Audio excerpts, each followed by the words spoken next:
to Realms of Halvidor. I'm your DM, Rare, and I'll be the one guiding you through this journey. This campaign is something I threw together with a bunch of my friends to take them on a wild, crazy, bizarre adventure. They know what I mean. With many mysterious places to explore, a bunch of cool magic items and challenges to overcome, as well as some epic plot turns that we're going to get to. Our story takes place in, as I said, Halvidor. This is one of many realms across my magical, dangerous universe that I've crafted. And this party is made up of, at the moment, 4 members. We'll go one by one, introducing these members so you can get to know them a little better. We'll start with A-Rob. You go ahead. Hello, my name is A-Rob. I'm going to be playing a human paladin whose name is Stefanario Corelli. Goes by S. He's young, in his early 20s, 23. About 6'2", 225. Don't want to know how much he goes on in his background, but that'll be discovered as we play on. Fantastic. All right, going over to Gedden. You're next. Hello, I'm Gedden. I am playing Barya Farwatch. She's in her 20s, early 20s. A half Gith, half elf, and is a wizard. She's about 6 feet tall and has bronze green skin, and is anxious to get started. As we all are. Des, you're up. Hey y'all, I am playing Hyle. Hyle is a Owlin character who is an archer. Hyle is based on the appearance of a great horned owl. Stocky, bulky, but not heavy. As you know, owls are prone to be lighter than they appear.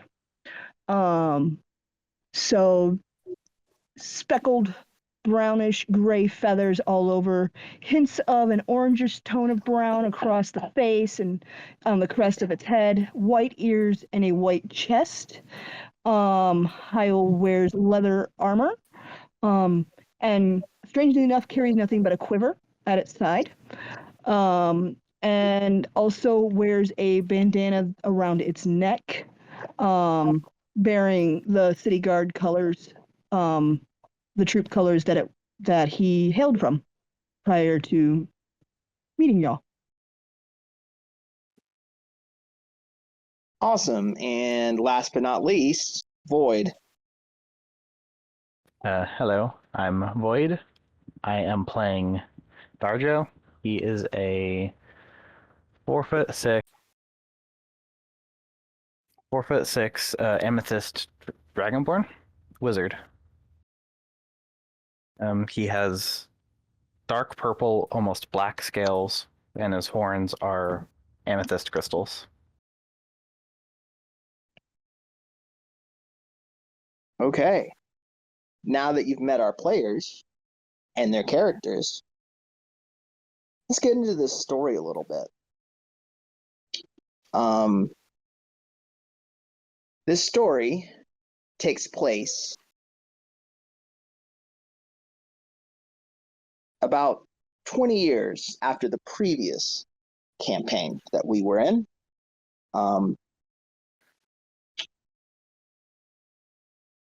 And a very important character from that campaign has just met a very deadly end, unexpected.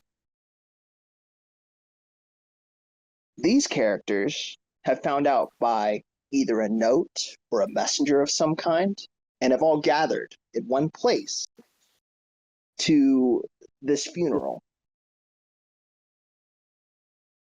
You now find yourself in the middle of this room, sitting amongst many individuals that you don't recognize. A few of them you might, because you will have met at least one of the other players before. And a open casket lays front and center with a nice picture just off to the side, propped up, framed, of our good friend Gilmore. A lot of people know him from various ways, but the most common is his work as a magic shop dealer in his own pocket dimension, with these many doors that would have popped up in various towns that you may have visited.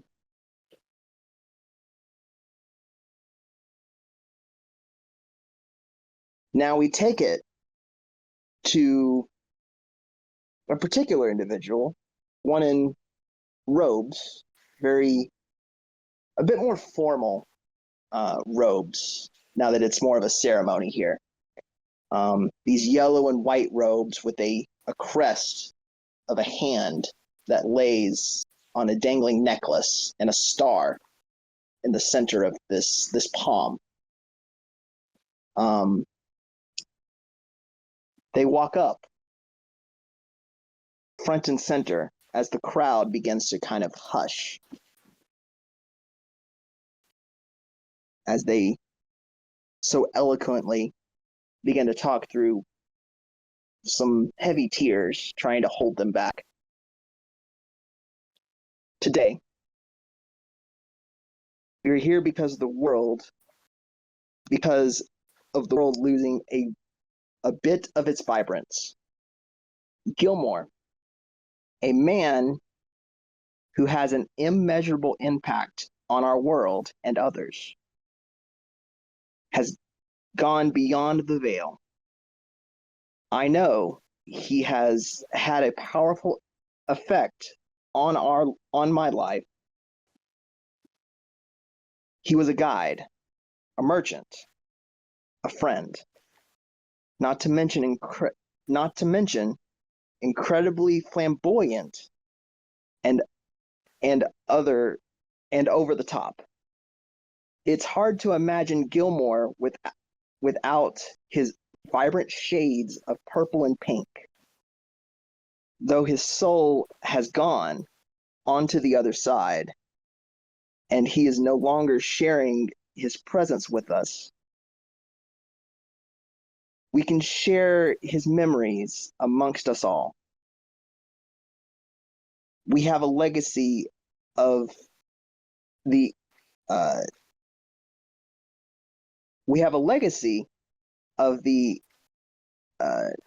inheritor of his life's work, and also the momentum of his last works of his life.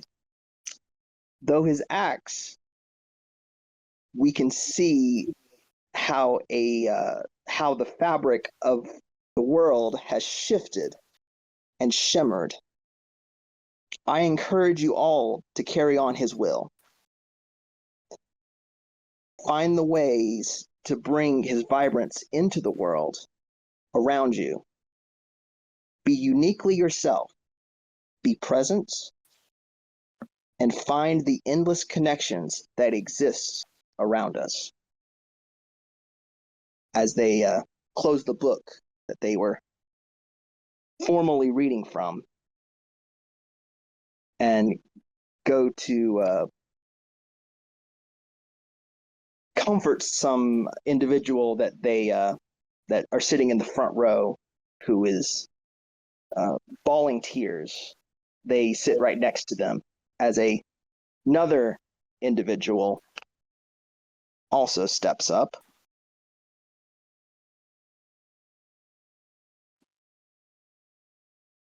A much shorter individual. This person is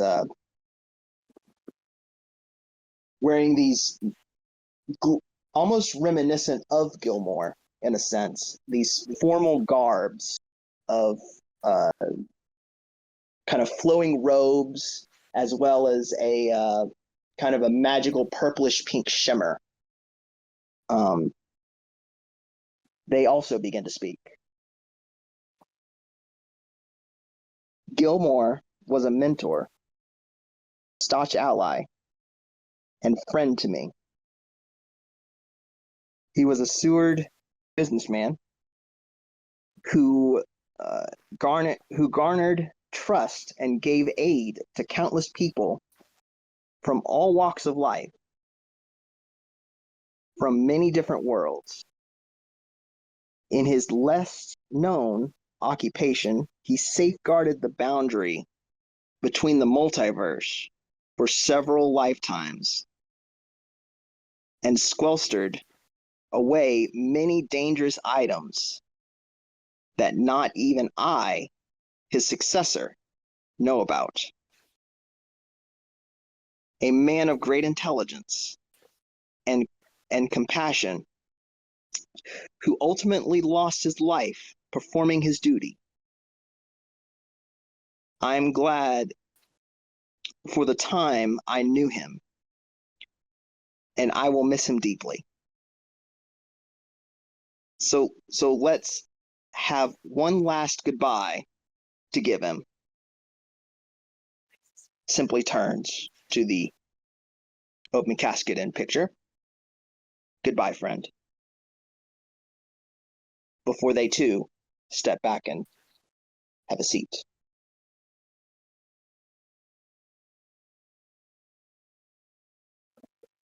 A ambient music begins to play, just in the air around you. It seems to be some type of magical effect of this place, as this choir, a somber note as it begins to fill the air.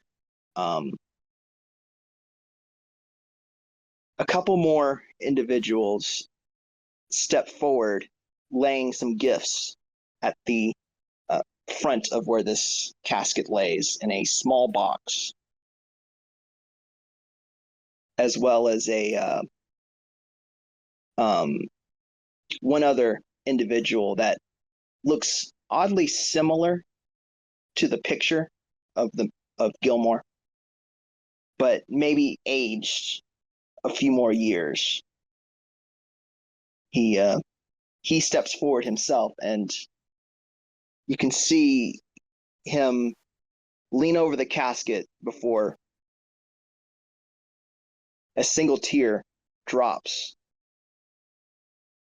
wipes his face, and then walks back to where he was sitting. The ceremony, as somber as it is, lasts for a good 5-6 more minutes of just sitting in this air, mourning this individual, before everyone has a sense of freedom and they're able to get up and move about and have the conversations they need. Different hugs are passed. What are you doing in this time? I would be hanging out with S. I would be staying near How, I suppose. Trying to avoid eye contact. Kyle just sits there, kind of leans back into his chair, and lets out a sigh. S is just standing there looking up at the casket and then glancing over at the first person who spoke and just kind of lets out a sigh. Looks down at Barjot and says, "Well, these things never get any easier, you know?"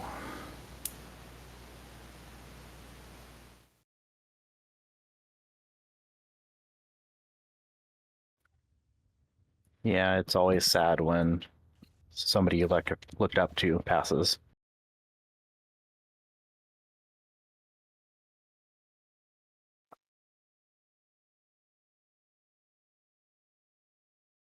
S looks down at him and says, "Well, it's nice seeing you again, but it's absolutely terrible seeing each other again during these circumstances." Yeah, I wish we met again in better circumstances. Very true, very true.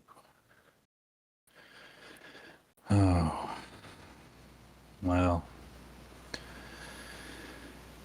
Oh, let's go find my traveling mate, Howell, and see what they're doing and try to figure out what we're all gonna do next.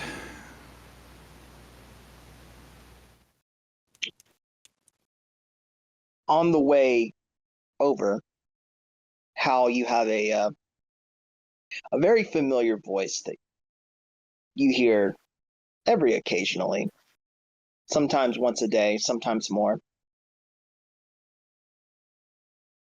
I've got a very bad feeling that you feel the tingle telepathically in the back of your mind. Oh, Hyle, audibly sighs now this time compared to before responding. It's a funeral. Of course you're gonna have a bad feeling about this. No, this one's different. It's like the other times, not like this. This is different. Different how? Well, this is sort of a sad feeling. I feel some type of alarm, like I should be looking around on guard. All right. Give me a moment. On that note, Hyle immediately starts rotating around the head, not really moving in the seat at all, just, the owl creepy turnaround movement. Right. Not Roll a being perception subtle for at me. all, just doing it. You said perception? Yep. Roll a perception for me. Trying to remember what that number was. Oh, and I gotta zoom out. Okay. Oh, there it is.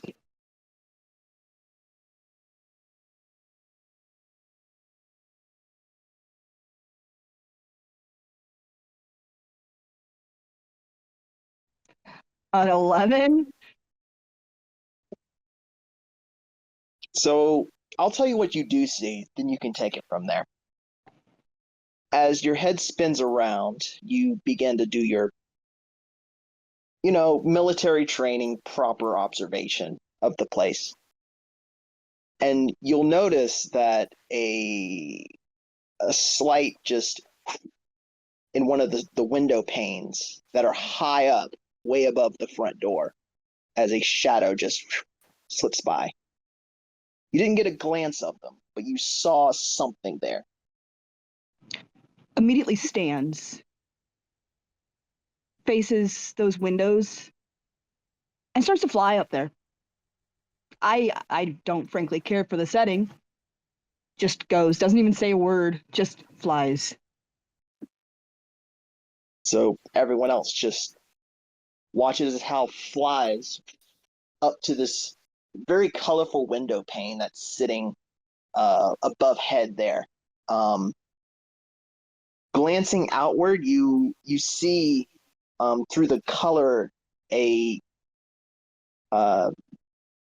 desolate desert scape of Gilmore's hometown that you're in, and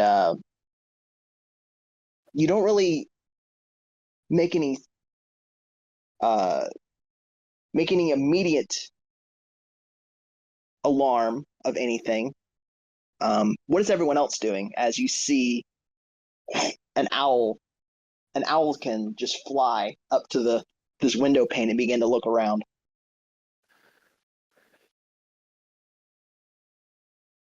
S makes a dash to follow Howell because they've known each other and they've served together. He knows something's wrong. Vario will get up and start looking around. And I follow S.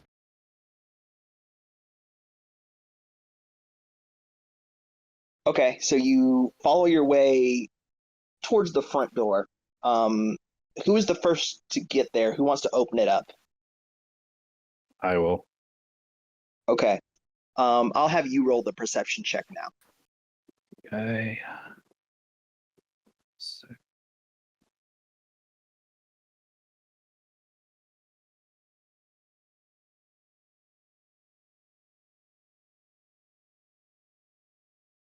18. Okay. Immediately you see to the far right, along the set of giant columns that hold up this front porch-like section just outside the front door. There's 1, 2, 3, 4 to your right. On the far column, you can see someone sliding down the side of it that's dressed in these black, ragged, hood up clothes, and just jumps off the side and begins to dash up the alleyway.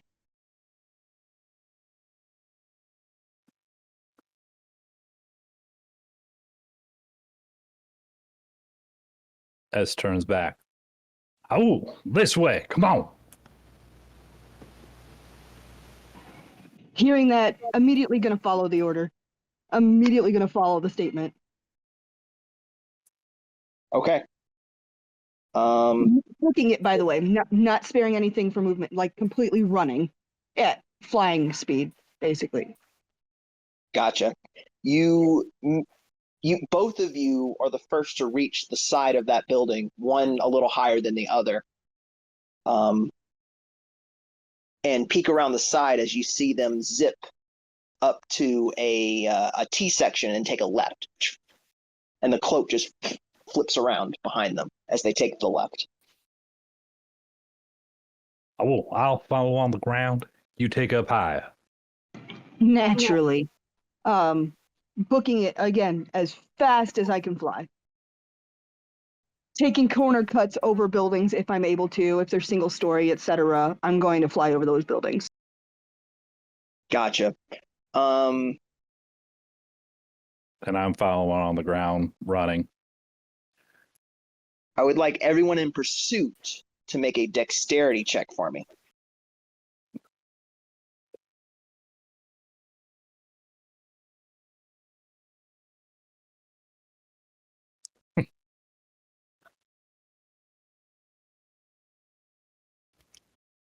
Seven.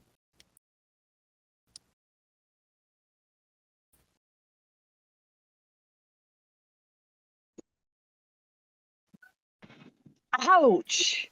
6.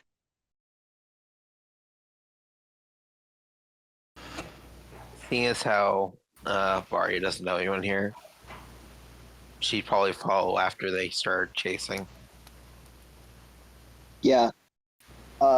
Being near the back, you will notice that 13. there are a couple other individuals that have jumped up at the the sight of something that's been spying here as they tail you specifically. Okay. One of them actually seems a little faster than you, as they the one that's in yellow and white robes just zips up the alley at almost lightning speed, compared to you, of course. For now.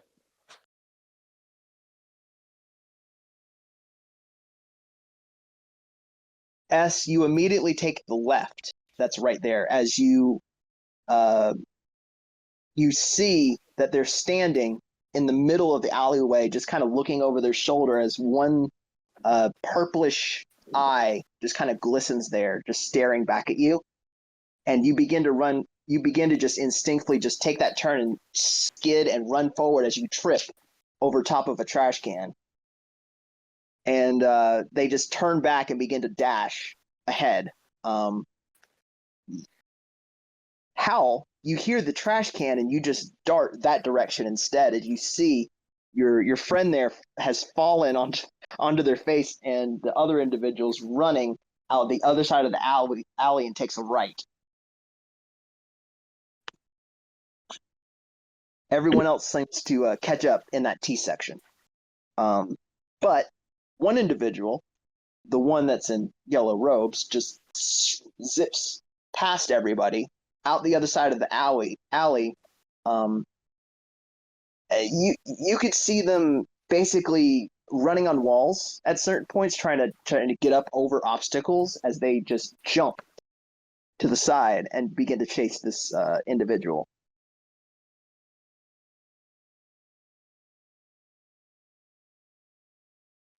S gets up as fast as he can and makes chase. It doesn't take very long as you exit outside of the alleyway with that individual being basically held by the collar up against the wall, the legs dangling there, with this robed individual just holding them and saying, "Why are you spying on us? Give us answers. I know who you are." And you're just standing there just like, what are they going to do, as they just take the individual and just toss them across the ground, and they skid, their head hitting the bottom of Howl's talon, just and you see, now that the hood's off, that the hair is kind of now messy, dirty from all the desert sand, but that one glistening purple eye just stands out there. S approaches next. Answer, Lady Aisha, as I slowly pull my sword.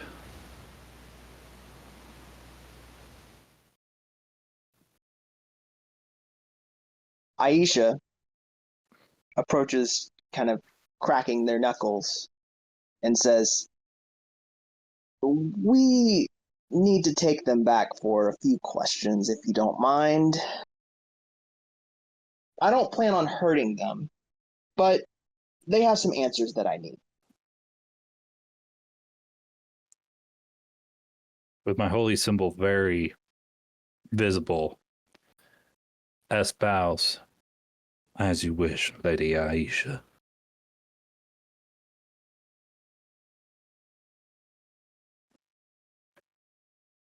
Heil just gives us a look like, what is going on with you and this person, but just kind of shrugs and lets it be.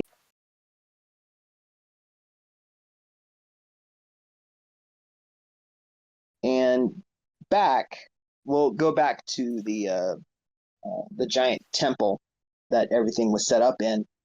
It's now been somewhat converted, where this individual is tied up in one of the back rooms, a very private chamber, big enough to fit everyone who wants to be there, but you would probably need to move some boxes to make a large amount of people happen. But they're sitting, their one eye just glowing purple and the other one darting between everybody, just to with a little bit of worry, like, what are you going to do? As they haven't spoken a word up to this point. Aisha approaches you individuals and says, I need to get back out there and calm these folks. Can you watch him for one moment? But of course. Hearing that, Heil nods in agreement. Would you like me to ask him any questions? Well, if you can, I don't know if he will talk. If he will, see what he knows about the castle in the abyss. There's something going on there that's related to Gilmore and everything. Please do your best. I will do my best. And S slowly turns to him.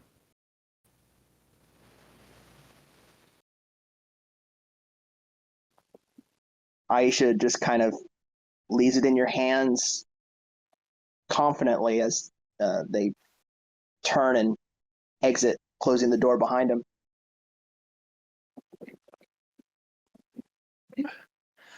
S walks up to him and crouches down at eye level. Well, listen here. I don't like getting mad. I don't like hurting people. It's not who I am.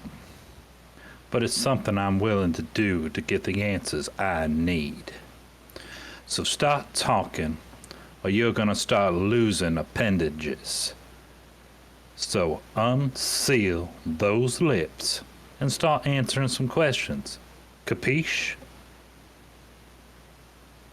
Roll me an intimidation check. You do have guidance if needed. I was going to say, I'm also going to lend with the creepy owl stare that doesn't blink right over S's shoulder. I'll let you have advantage. Oh. Just from your friends helping out. And as well as guidance, of course. What does guidance do? You can roll a d4 to any ability check of your choice for the next minute.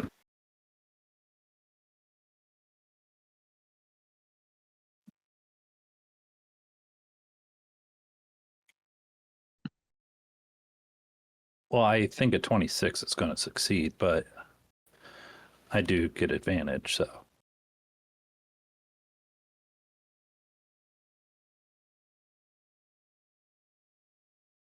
I think I'll take the 26.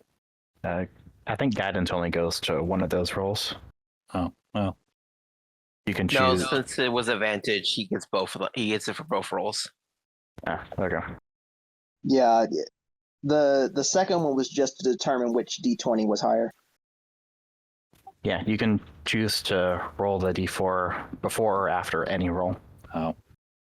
Well. Yeah, so it's the first d4, Okay, but we're seeing which d20 was higher, and it was the 18, obviously. Yeah. Okay. So with a total of 26, you can tell all of the color in this person's flesh just kind of fades as they become as white as you've ever seen. Between you and this owl, they start to kind of mutter. What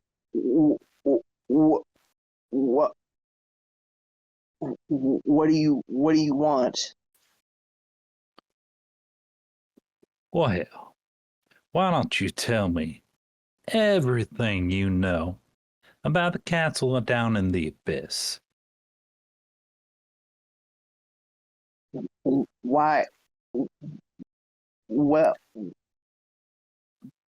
there's there's a there's a place that I go to hide, and it you can get there. How do you get there? You need a a mirror. And do you have this mirror on you? No, I don't. Where is this mirror? It it I I broke it. So you broke the mirror to get to the place you want to hide. That makes a whole lot of sense. Now, doesn't it? No.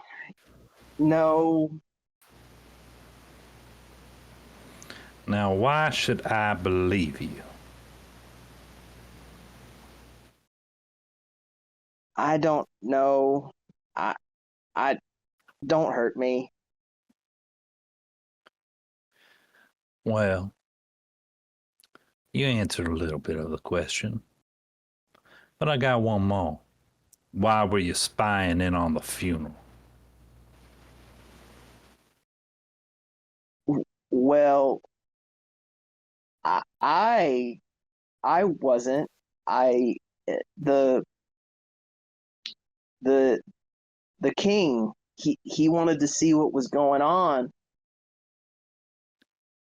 The king. How was he able to spy? Is he watching through you? You see like a knowing glance off to the side and like look back at you like that's an obvious answer. Varya, by the way, since I didn't completely explain her when we introduced, I will explain how she looks now. She's 6 foot, bronze green skin, height, pointed ears, a bit more sharper than a half elf, but a bit less than a gith. With green eyes, long ponytail, black hair, and a upturned nose. She'll move forward and look towards the purple eye and see if she can ascertain any understanding of the magic involved in it. And I guess I never explained what S looked like. As I said, he's 6'2", he's bald. He's got a decent beard on him.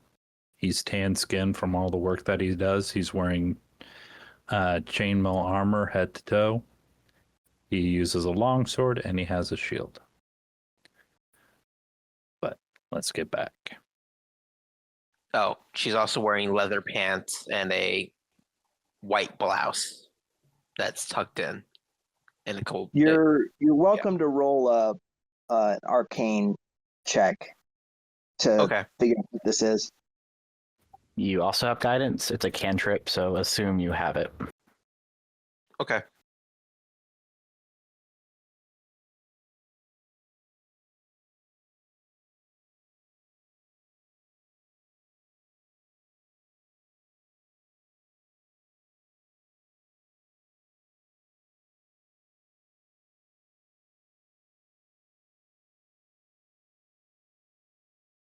$17.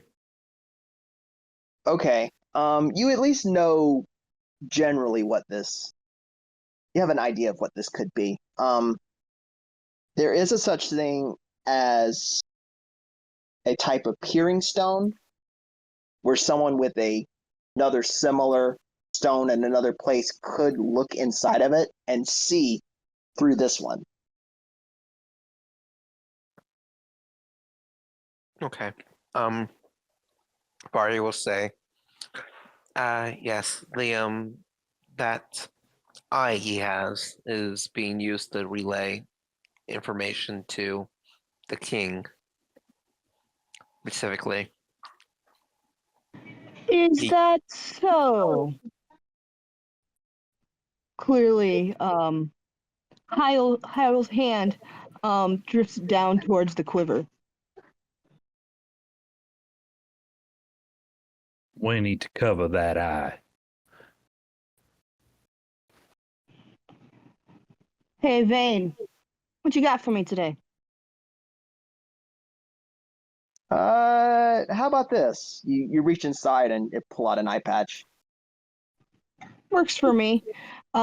Here, S, put this on him.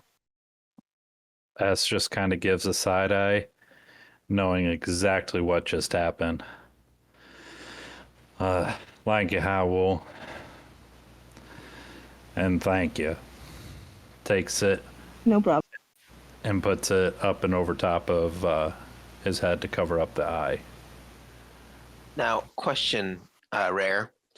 Would this item only present visual information, or would it also allow transfer of auditory information? As far as you're aware, it's only visual, unless it Okay. had a further enchantment onto it that allowed for that. Okay.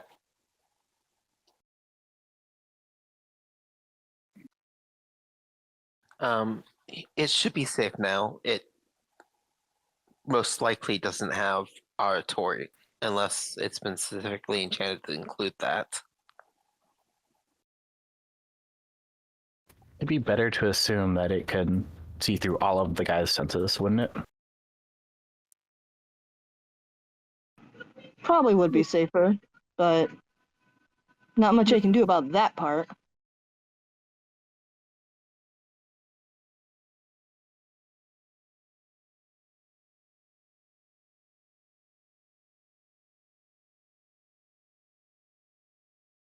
Just to see, I'm going to cast Divine Sensed. So I want to see if there is any evil within that eye, or if there's any evil magic cast upon him. Okay.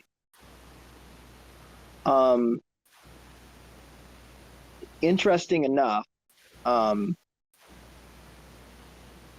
there is a kind of shimmering purple aura that surrounds him now that you've kind of turned it on.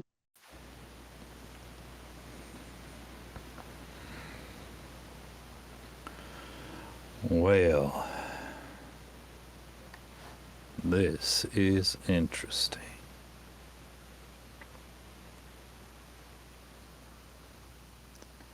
Lady Aisha cannot get back any sooner.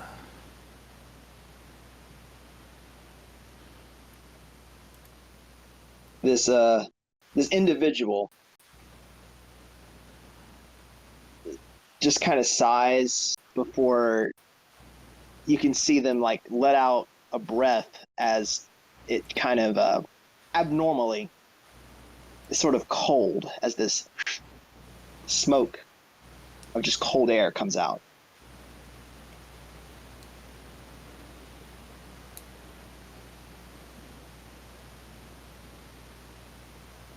Immediately, Hyrule says, Vane, bow, arrow, now.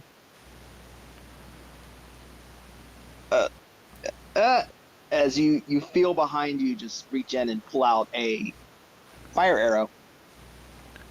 It's just lit on fire. Immediately notch it and aim at the person.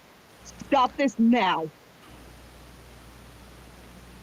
As the head begins to kind of just snap back and just begin to float up in the air, the whole chair and everything, you can see out of that smoke begin to evaporate an image of this this knightly figure, clad in it's kind of hard to tell because it's just smoke, but they have this armor on them as they're peering through their helmet with this one purple eye.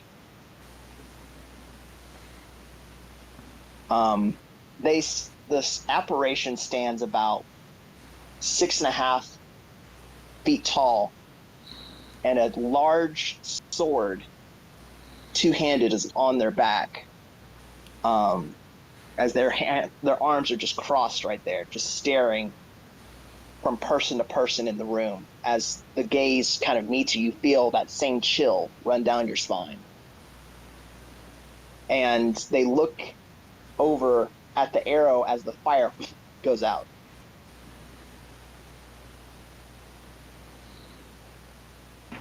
I keep the arrow trained on the originator of this mist. S stares at him, still feeling a bit of fear, but just staring at him. So, I'm guessing you must be the king. You found my spy, but that's all you're going to find. Nothing more. We'll find more by the power of my god. You can take your god, and as they just kind of pop their hand sideways and spin it as the person's neck snaps and the rest of their limbs just and they almost melt. No more bones in their body to the ground, slipping through the binds of the chair, and the smoke evaporates. No, no, no. S goes over and checks if there's any heartbeat or anything whatsoever. It's hard to even figure out where to put your finger for a pulse. No patching that one up, S. That was S some impressive magic. S's head goes down. You may have been an enemy. You may have been a spy, but no one needs to die like that. Didn't say that As it you, did. as you kind of say that, the little ball, which was his eyeball at one point, kind of rolls across the ground. This purple sphere kind of rolls and lays there before it goes dormant black.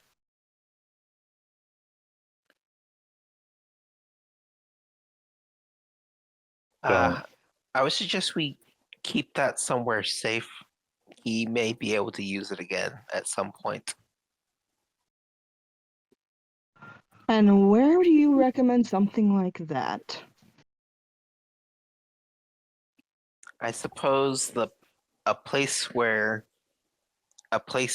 in which there was a barrier, suppose a place that connects to the astral sea. There's something that it'd be very difficult for him to ascertain anything from if it's within the astral sea. We can always ask the others at the funeral. That too.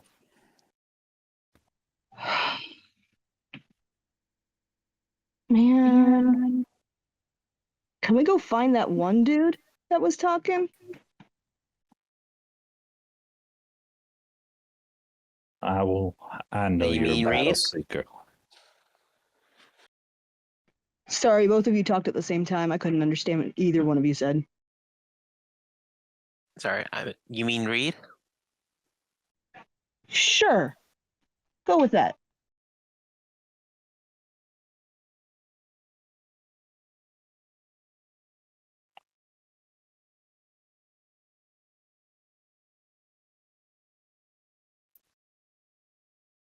Well,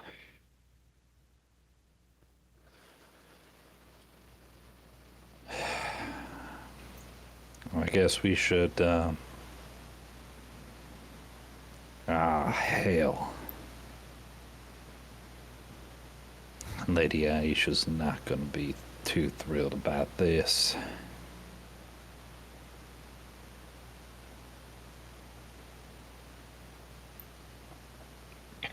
Oh, The door kind of opens up again as you see Aisha's head peeking through and says, "Not happy about what exactly?" That. And Kyle just points at the mass of material that is left of whatever was that creature. Huh. I didn't know how far you'd get before something happened. He showed up, didn't he? A warning would have been nice. Who was that exactly? Something about a king, but looked like a knight? I don't know. A little bit of information would be greatly appreciated, because I did get a little bit of information out of him before, well, he met his untimely demise. Yes, I owe you at least this. Let's go figure out about the body and clean this up, and then we'll talk.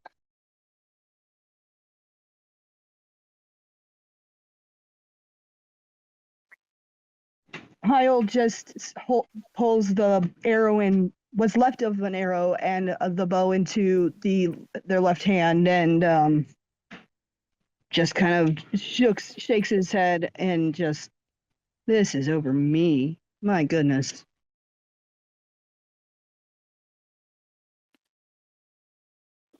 And Hal will hear a small voice, "You're telling me." As you begin to just kind of almost put this jello of just skin and just bone fragments into a large barrel of some kind, and just kind of begin to move it to a safer location to be further dealt with. The everything that's happening in the main room seems to be proceeding in a more calm fashion now, without all of this commotion going on, as they continue this mourning process that is sorely needed for many of the folks in there. Unfortunately, you don't get that luxury, as a hero's life is constant action. You meet in what is a back office, along with Aisha and now Reed, standing there just kind of casually, hands behind the back, looking out the window. Aisha says, I invited Reed here. He may have some answers for that stone."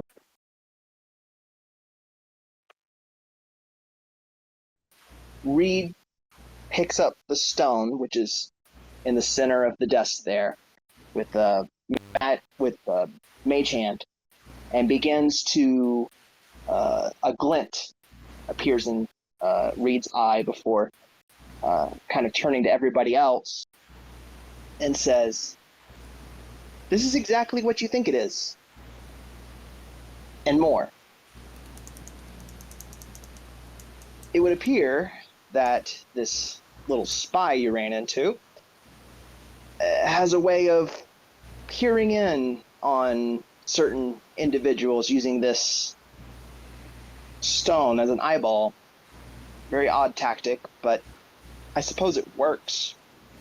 It also does pick up some auditory as well as smell for whatever reason. I don't know why.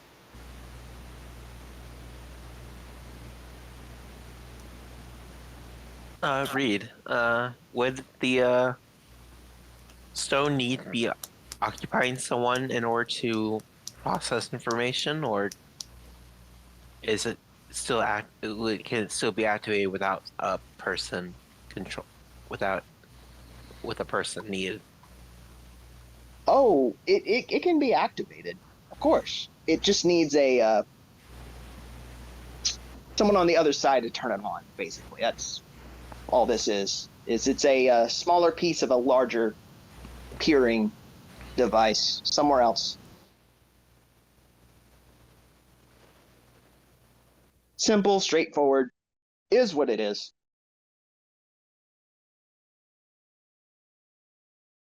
Now, I would recommend that you don't have this on you, because at any point, it could get turned back on.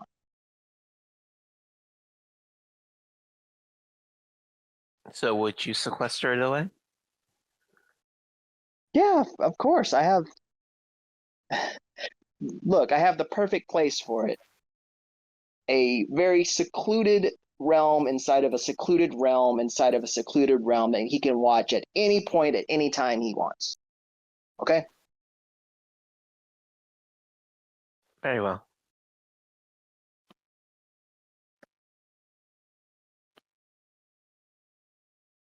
And Aisha just kind of gives a simple nod, like, okay, well, that's taken care of. Let's, as they say, let's get back to the matter at hand. This king individual, you ran into his right hand man, his goonie. I haven't met personally, but I've gotten plenty of hate mail. He has this agenda that he's trying to take over the realms, I guess. I don't know. I'm just trying to stop it from happening because there are different individuals that are popping up with these weird spy glasses and different mirrors in different places. And sometimes he tries to step through them. It's odd. Yeah, it is. It's really weird. He's all mist and smoke and nothing to shoot. Yeah, that happens. It happened with the last one too. The I'll say this: you got off a little bit lucky, because last time I had to talk with one of his little spies, he ended up getting a more permanent, semi-permanent form and began to swing at us, and that didn't go well. So he's capable of casting spells through the eyes as well, and transforming people.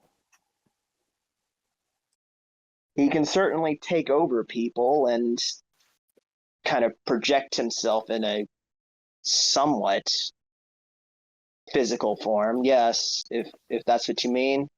I don't know much about it. You'd have to talk to Reed about all those details.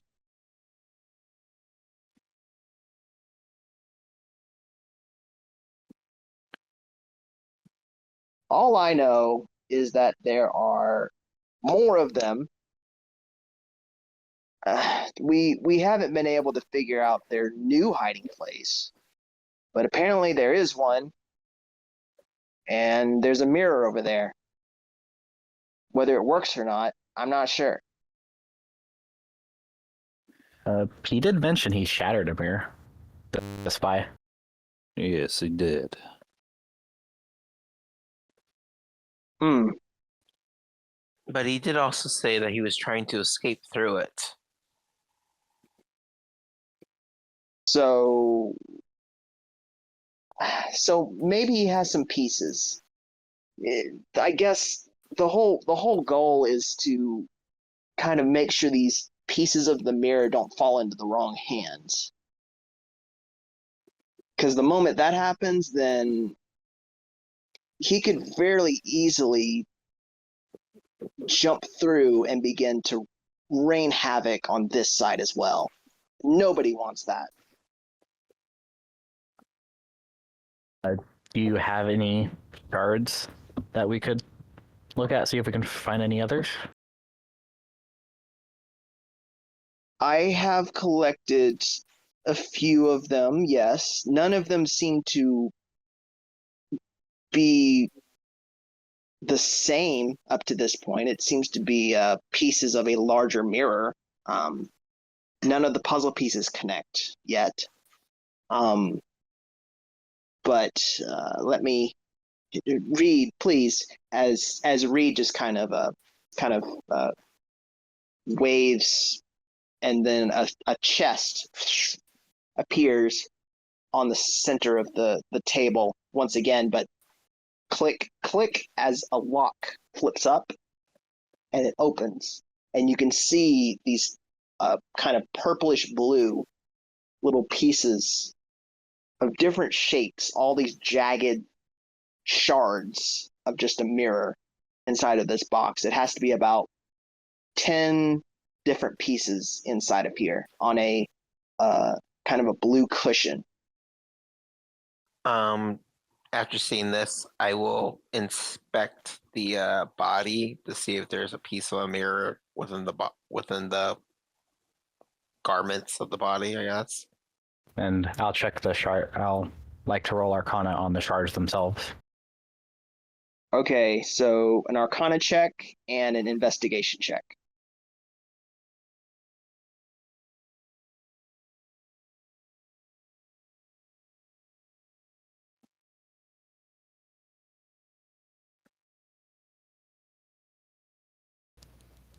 Okay, so that's 21 arcane check. Okay. The color, of course the shapes look quite different, but the color as well as the general just like the urge to look away if and just kind of the don't look too close to it just kind of makes you feel a similar feeling that you've felt for a long time. It's obviously very similar to what you've encountered before. That's what I thought. Can I pull out my own shard? Yeah. While you're thoroughly doing your investigation over here on the body,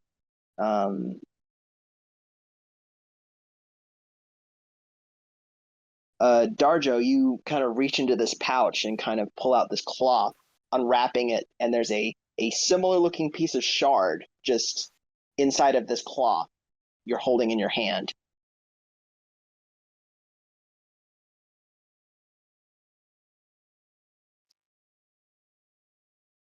So it's all one puzzle piece. Okay.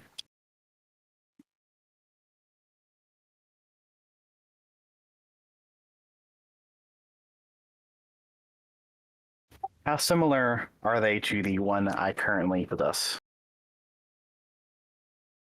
That will take a moment to look at all 10 of them as you begin to kind of do that process. The investigation of the body over here, you finish up and you do in fact find one singular piece of this shard that, strangely enough, was implanted underneath of the forearm of this person's skin.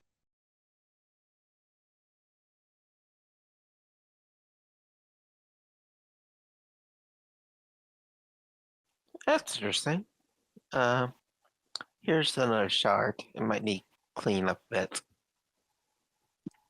This kind of dripping blood or like a almost like a coagulated just mess he hands out towards whoever wants to take it. I prestigiate. I use my prestidigitation to clean it and then take it with the others. Okay, perfect. As it just comes clean and you just grab it and kind of begin to puzzle piece this thing a little bit. Go ahead and roll just a general intelligence check for me.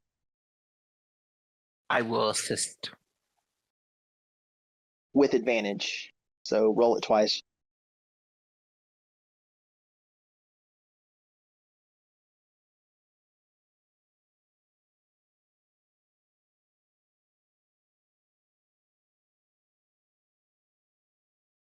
$23. 23. Yep. With a 23, both of you begin to kind of realize that every single piece inside of the chest does not fit with another piece of that same inside of that chest. They were correct about that.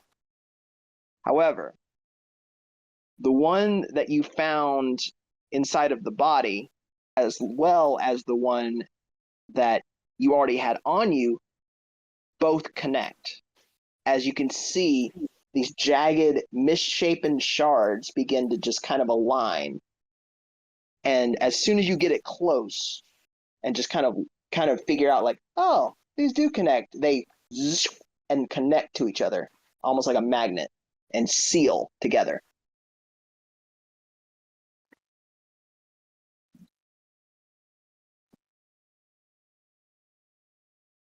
Well, that's new. So rare. Can I ascertain that this might be these glass shards are actually a portal to another realm? Then It's definitely fair to assume to what extent. I suppose you would know pretty well. This is a form of that. Yes, it goes to one of the many realms. do we have any idea which realm it could be porting to? Roll a history check for me. Okay, guidance.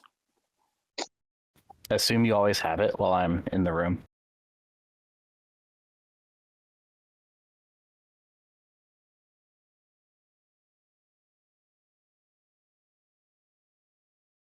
Point two. Okay, so I'm going to say this in the best way I can. At one point, this did go to where the god Grieve went to. But now, since all of the changes that have happened with the Pantheon, everything's gotten a little weird. All of his portals have turned off. But because this one's on, that's a little strange because it goes back to that same place, even though he's not there. Okay. I was able to ascertain something that might be beneficial about these shards.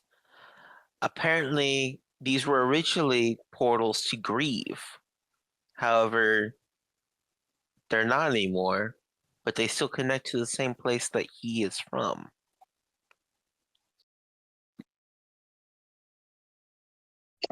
You hear Aisha give an audible, like, oh no. As Yeah, looks over at Aisha. that's the reason why we must figure this out, because that can't be happening. Everything needs to be in perfect balance and perfect alignment, otherwise everything's out of whack.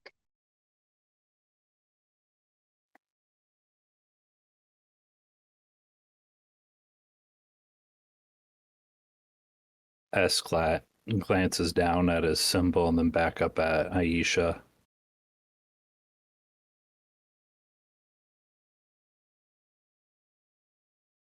And Aisha just kind of looks over to Reed actually and says, these things can't be connecting like that for no reason, right? We have to, I hate to say it, we have to figure out who is there, what they are, and why they exist. Because this realm is not in balance unless all the realms are in balance. And if this one's out of balance, we need to figure that out.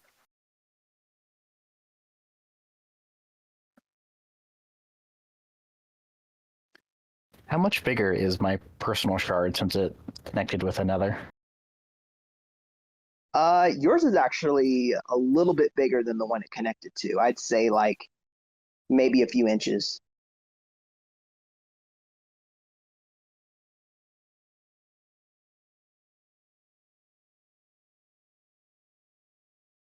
Both of them were like a triangle shape, and yours was a little bit longer in all directions of the triangle.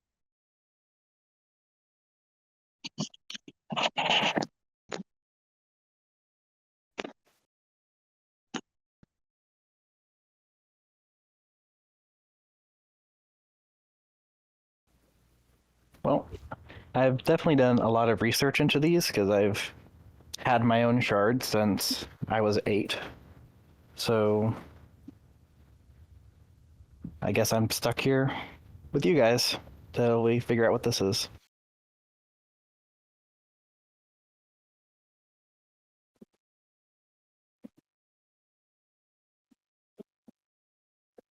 Well, if everything's out of balance, and if this is pertaining to Greaves' old realm,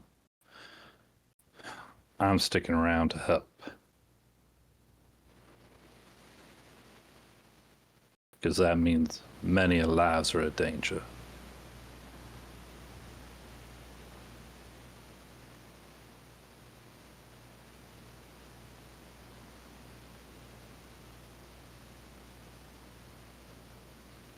Aisha humbly turns to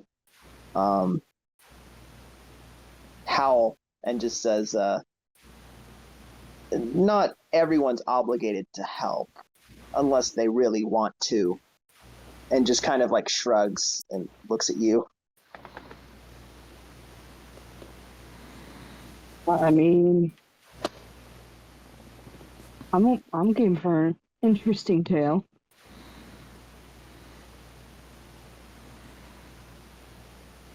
Yes, I would say I would be very interested in keeping up with this path. After all, I might be able to learn more and make a name for myself. Reed kind of looks at you specifically and nods and says, good. They're going to need you.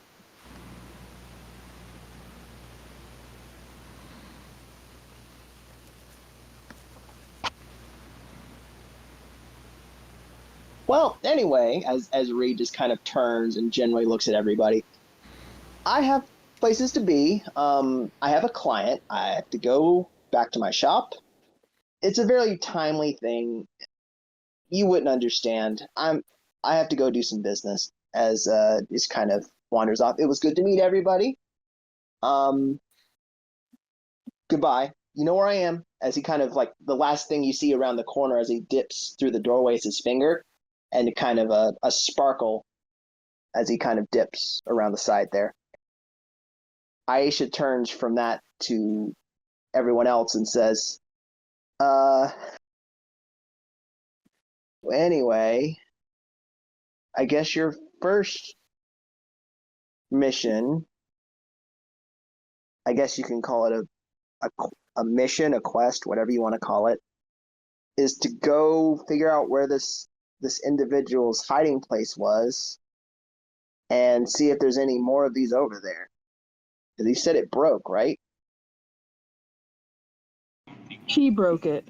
Yeah, he mentioned he broke it while either traveling through it or attempting to travel through it.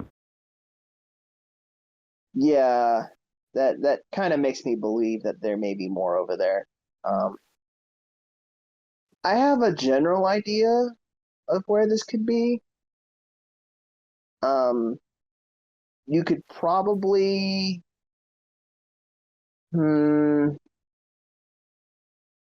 kind of reaches under the desk and pulls out this what looks to be like a compass and says, you can use this for the time being. It'll get you where you need to go. Kind of holds it out to whoever wants to take it. I'll reach out and examine it. Like just general examining or like full on examining? More like I'm trying to ascertain, say, if it's actually magical in nature and if it's going to lead us to some specific location.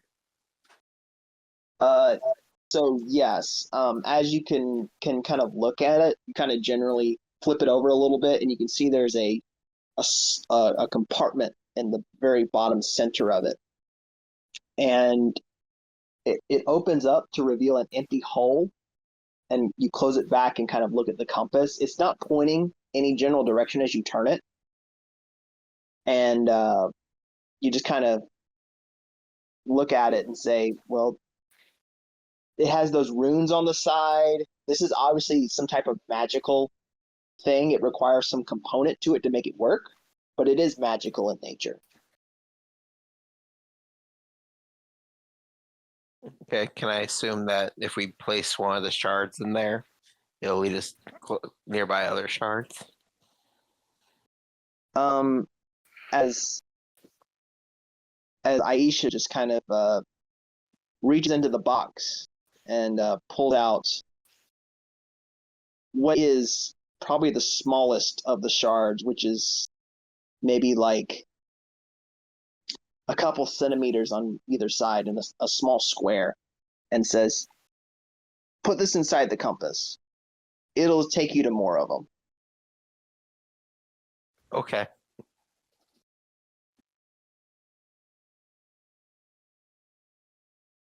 And Aisha takes the larger chunk, the one that is connected now, and sets it inside the box before closing it.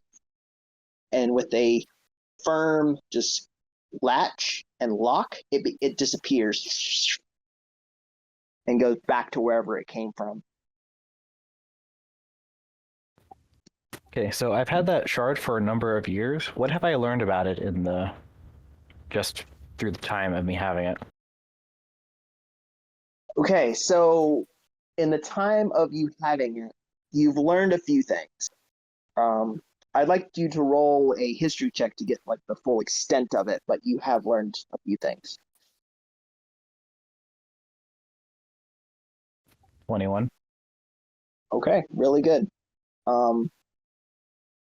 So 21 on top of the natural 20 that I had you roll earlier, you managed to figure out that this was a cult that has popped up without the main person, the god of that part of the pantheon. They've managed to create a worship around the place instead of the person, and they've kind of centralized their worship that way to harness what used to be this power that was directed towards a god, now directed towards some other entity to get back to that realm. There have been a few instances that you specifically have run into over your lifespan of these individuals, and you know that locations like this are typically hotspots for at least a few of them to set up camp and have a little ceremony there to collect more of these shards and make a portal.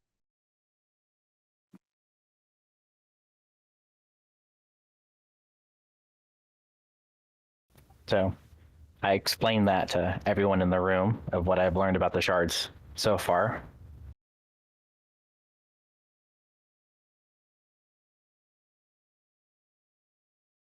Aisha does kind of hold a hand up and says,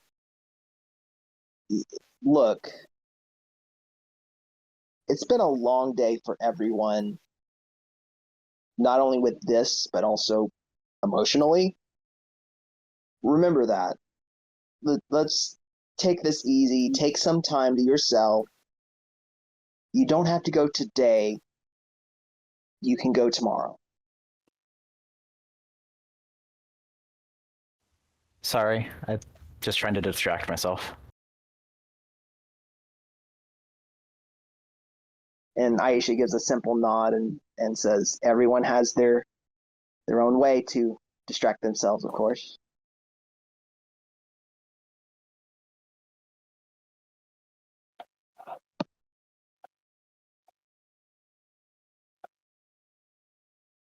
I'm more than happy to give you a room if you need it.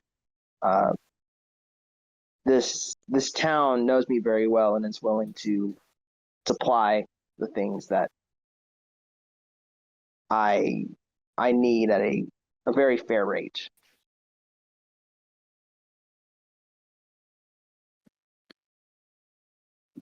A room for the night would be greatly appreciated. Yeah, thank you for the hospitality.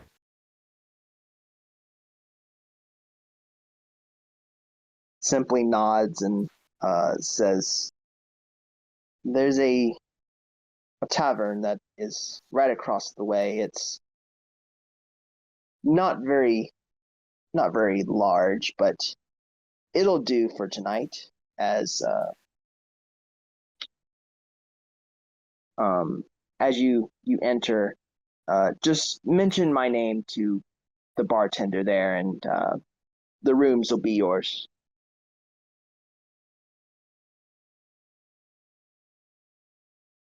Thank you, Lady Aisha.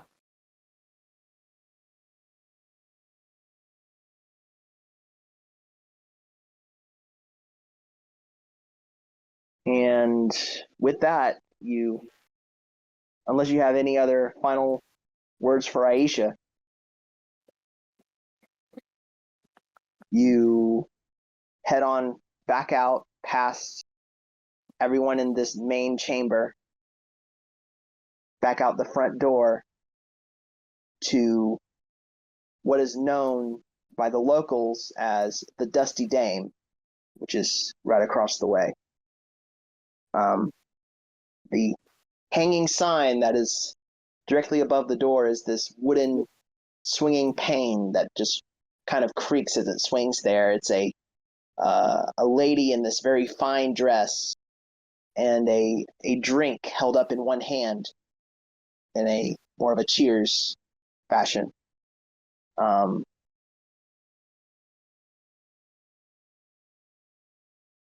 And a simple door is on the front. The window looks like at one point it was smashed in, but it was repaired. And there is as you actually approach the physical door itself, it swings open as a larger individual has like an apron on the front with this hat that's kind of folded back, and these horns that are on the side. It looks like some type of cow of some kind, like a half cow type of individual.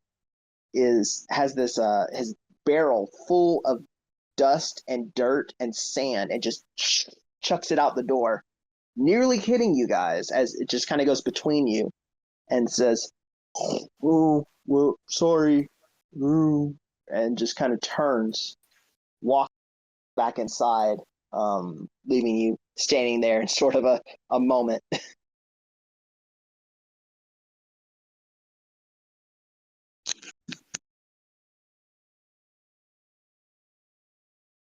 Well, since we're all stuck together for the foreseeable future, why don't we go and get a few drinks and get to know each other? All right. Seems all right. I believe that sounds like a good idea. And Yes, sure. S opens the door and heads on in. You open the door. Again, a bunch of round tables that are scattered about the place. The majority of them are empty, with a few patrons that are sitting. One of them you do recognize. The more observant ones of you do recognize from the funeral session that was across the way, have now made their way over to the bar to drink. There's about 2 individuals from that, as well as one group that is sitting at a table more towards the center of this place. A couple of humans that are sitting around this table. They're just sitting there playing cards, just casually. Just this general chatter from them. And this half-orc that is standing behind the bar, currently hand inside of a glass, just kind of shining it up. Looks your way, gives a nod, almost habitually welcoming each one of you individually, just kind of looking between you, and waits for you to approach.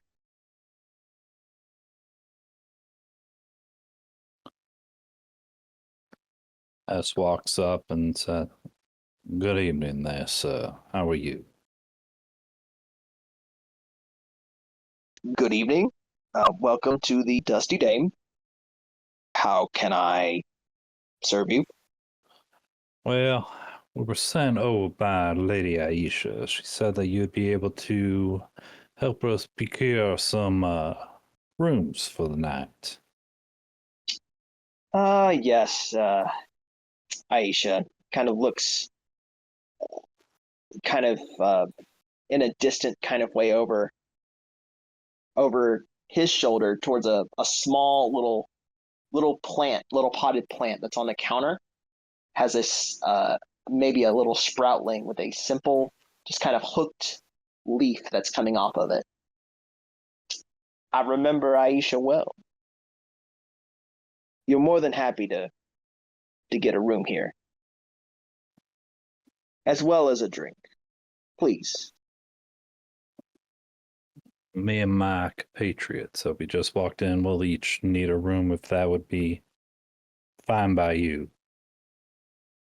Of course. Aisha is a friend here.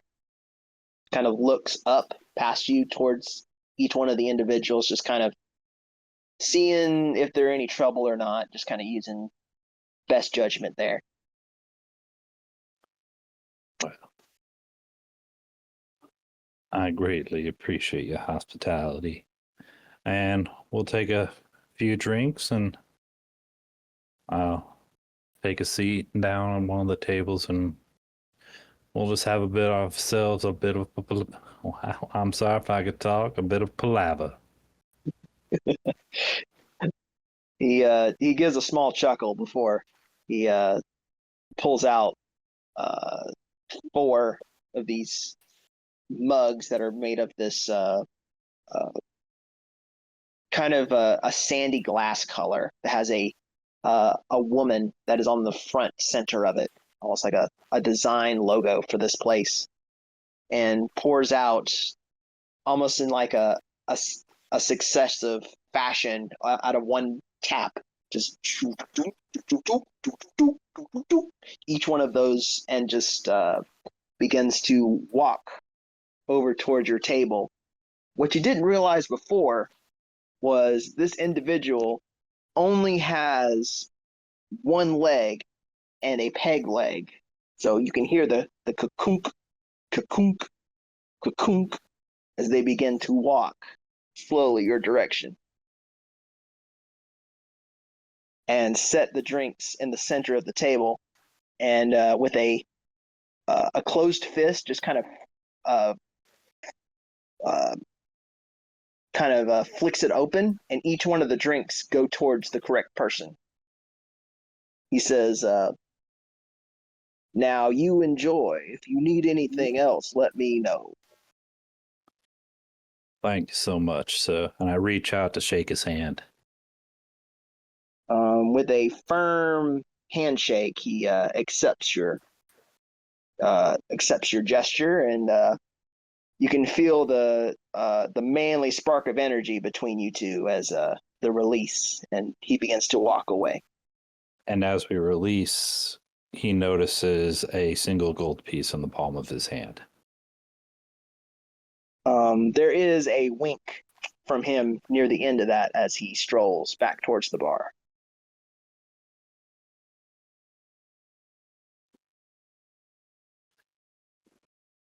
Well, cheers, my new and old compatriots. Cheers. Takes a drink, almost spits it out, and then continues drinking. It's your first time having a true drink, Dojo. Yes. In a very meek voice. You're fine, my friend. I forgot I only met you when you were but a wee child.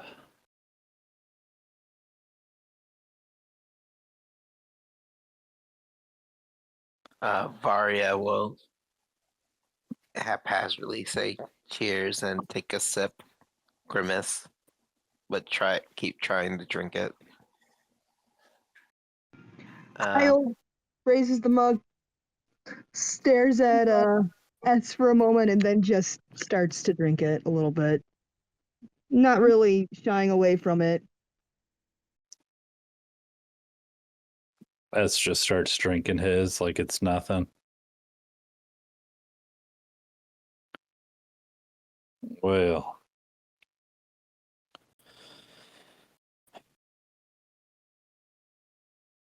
I don't know where to begin. Today has been quite the,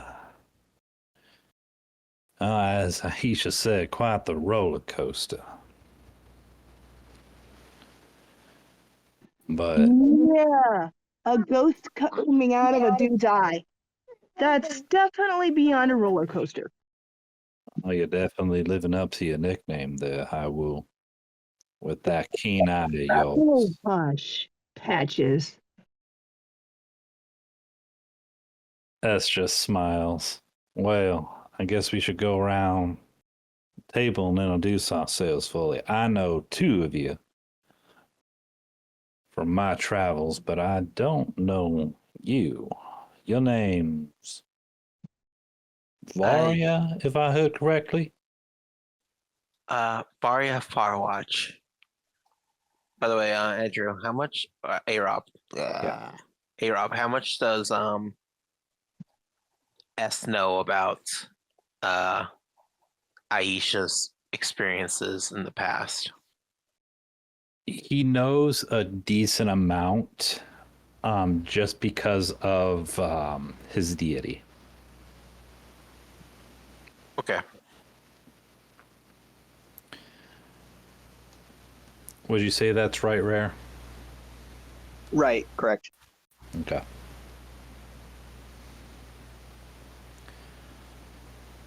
Firewatch. That name is very familiar from my studies. It'll come back to me at some point, I'm sure. Wait a moment. Varia, did you live on the Isle? Yes, I did. I thought I saw you on our travels here. Why hadn't I met you while I was on the Isles? That is so odd. Well, I book that one usually.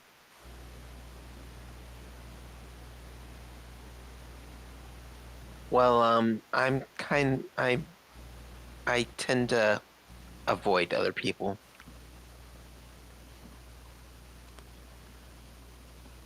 Yeah, I take it you never really got sick and never needed a doctor then. No.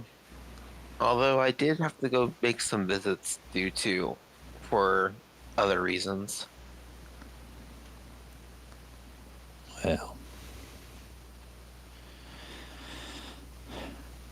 Well, now that I made your acquaintance, I know Dajo, and I know Hyrule. I know them. I know Hyrule quite well, and I know Dajo from traveling with my parents when I was younger. So I guess I'll let you guys go ahead and get to know each other.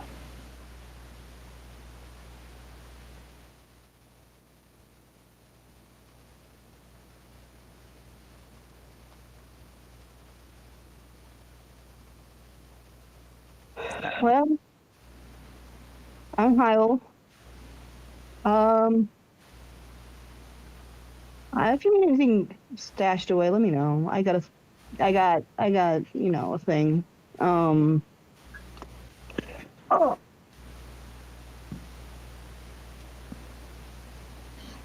I got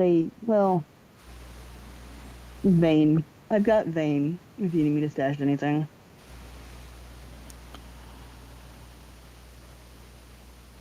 As kind of rolls his eyes at the name of Vane.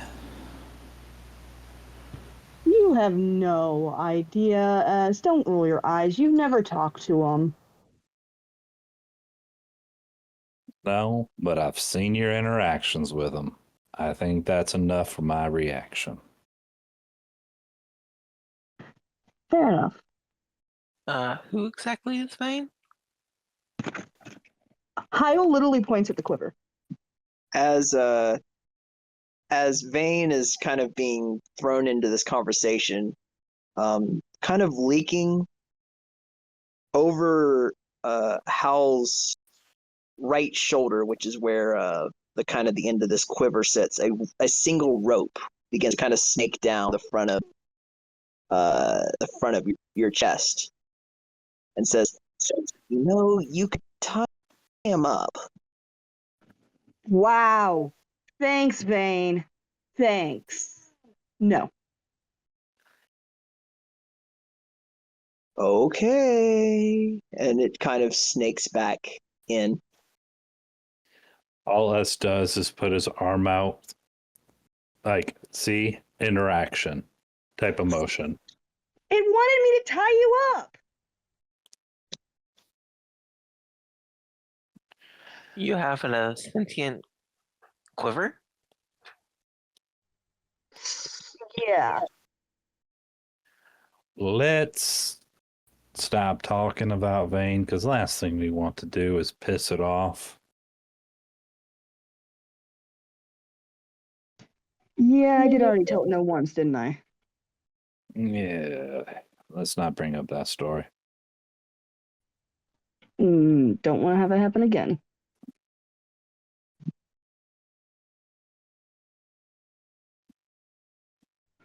Nutshell, I'll do this quick. Vane lives on my back. Likes to mutter to me what to do sometimes. Doesn't like it if I tell it no. Gets upset.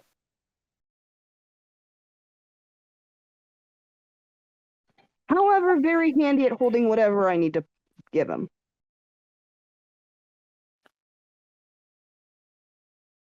So he acts like a bag of holding while being sentient and a quiver at the same time.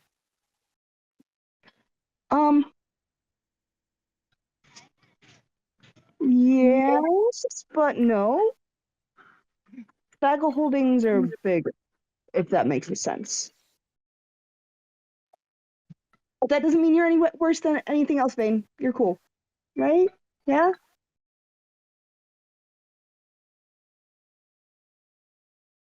No response.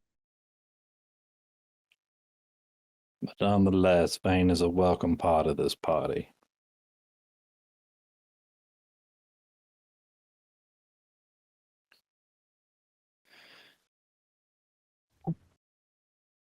Hello. My name's Darjo.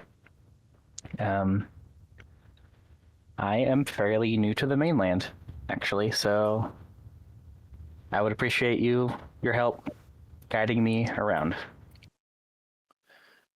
Yeah, Well, you to be just honest, I'm also a bit new to the mainland. I've mostly been stuck on the island. Yeah, cause Nigel, you just started your oh, what's the term I'm looking for? Your journey, didn't you, for your adulthood?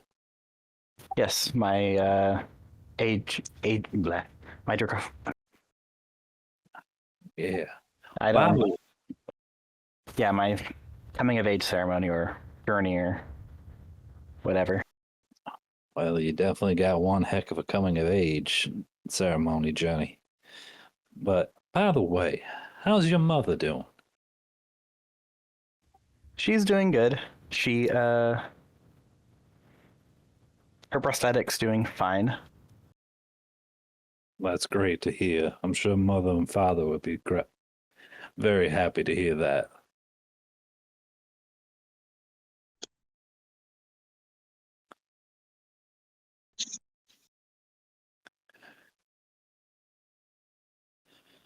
And Oh, And after I say that, a black raven just flies out of nowhere with a like silver pendant in its claws and lands on my shoulder.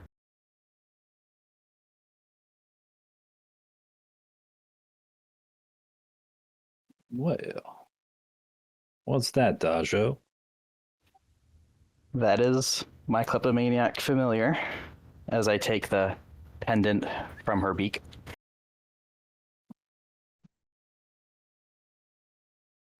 And try to figure out who it belongs to.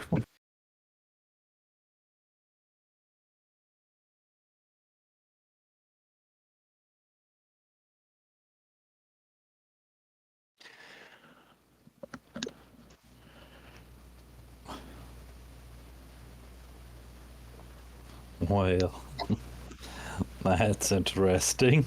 As he's sitting there S is just sitting there laughing with how nonchalantly you said that.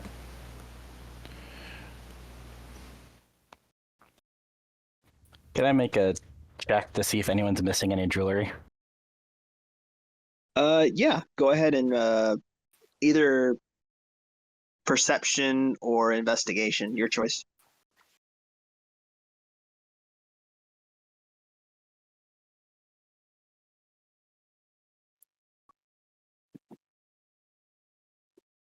$19. 22, sorry. Okay, so with a 22, wow, your rolls are fantastic. So with a 22, um, you'll notice that there is a female, one of the humans that were playing the poker off a ways at one of the tables in the center. Um, when you came in, she had a one of those uh, pendants uh, that were hanging off the side of her purse that is on the chair that is kind of hooked around the side of the kind of the top little part of the chair that hangs down. Uh, it was hanging out the side, and now looks like your familiar snatched it up and flew this way.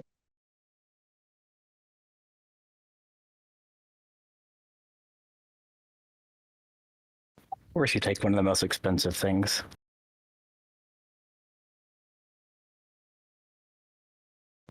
I stand up, walk over there, and just casually drop it on the table and then walk away. As you turn, you kind of your hand reached out in the center of the table and just began to kind of turn.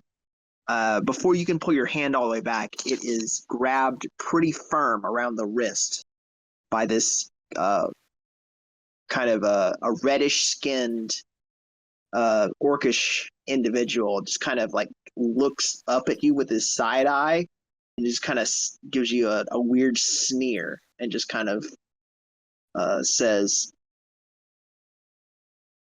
"What you doing, Sonny?" Returning some property I found.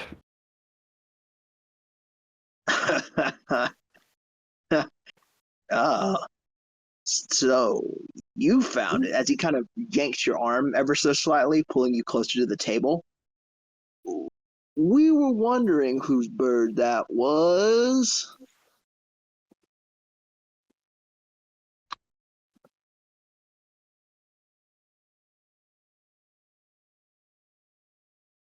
And then you can see his two other human buddies that are sitting at the table. They're just kind of snickering and grinning at your direction, just kind of letting him have a little bit of fun.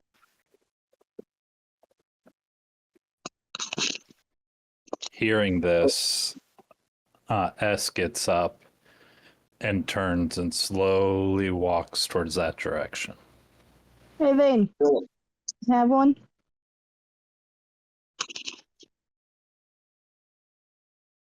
The lady is a little bit distancing herself as the chair slides back ever so slightly, and looks between everyone at the table, including you, Darjo, and just kind of obviously, just from the eyes, doesn't want any trouble, but obviously there's a orc at the table that has a different agenda. You can also, now that you're much closer and now observing the situation, this orc has managed to get much of the money from the poker game at this point, and is obviously feeling a little confident with how much money and drinks that they have had. I'm at this point. Hyle's gonna stealth, sneak around to behind said orc, and before he takes the first step, though, I ask Vane for a little help in the situation. Gives me whatever item would be helpful, to do so. And then Vane was like, "Well, if you weren't going to use my rope earlier, you're going to use it now." Perfect. And Once S roll a stealth check for me.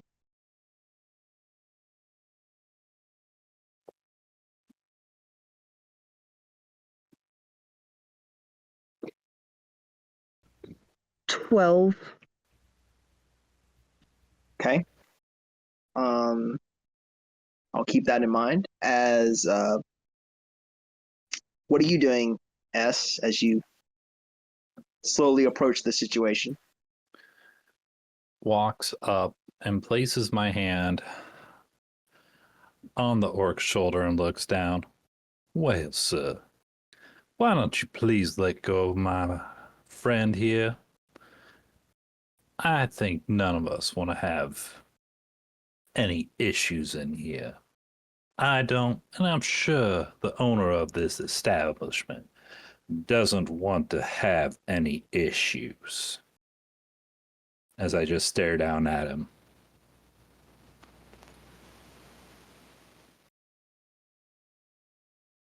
Okay.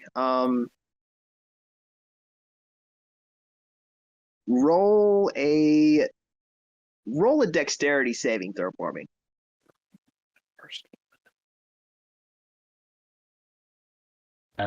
Remember, you should have guidance. Saving throws don't apply to guidance.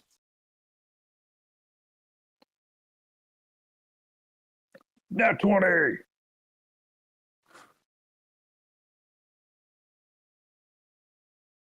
So, okay. So he reaches up with his other hand to try and grab the one that's on his shoulder and kind of pull it forward so that you flop onto the table, but misses. You manage to pull away in time as his hand just kind of flings forward with that intention and says, "Don't touch me. You're not involved. Oh, my sir, you're touching one of my friends. That means I am involved.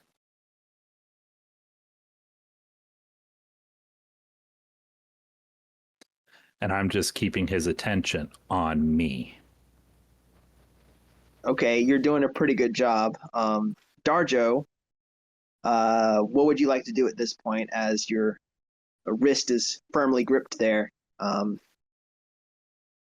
you can notice that your friend is sneaking up from behind, successfully, might I add.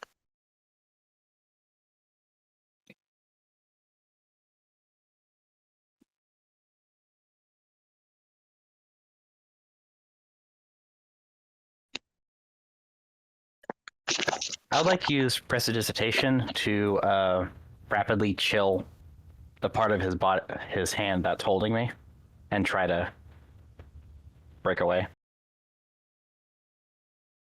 Okay.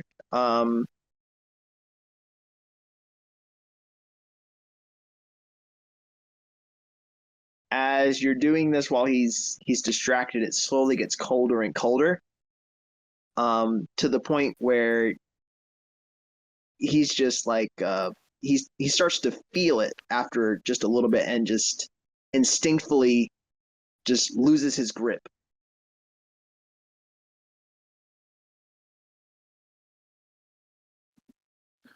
Oh, well, now, sir, was that so Well, hard to I let didn't- go of his hand?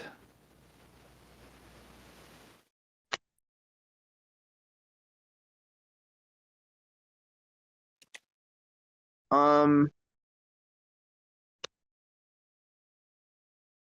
he just he takes the mug that's sitting right beside him and goes to smash you over the head with it. The moment his hand pops up behind his head, I'm going to try and wrap it in to start the swing of the attack. I'm going to try and snag that arm with the rope. Nice. You do, in fact. You have as you've been slowly approaching, it's sort of almost a lasso, and you just kind of loop it around his hand, and now you have it under control.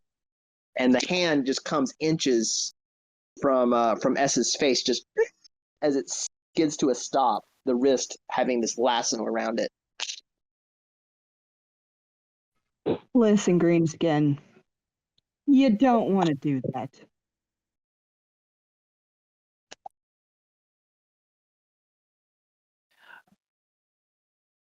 As I said, none of us want to have any trouble. So let's just end this here. You go back to playing your betting game, and we'll head back to our table. Does that sound good to you?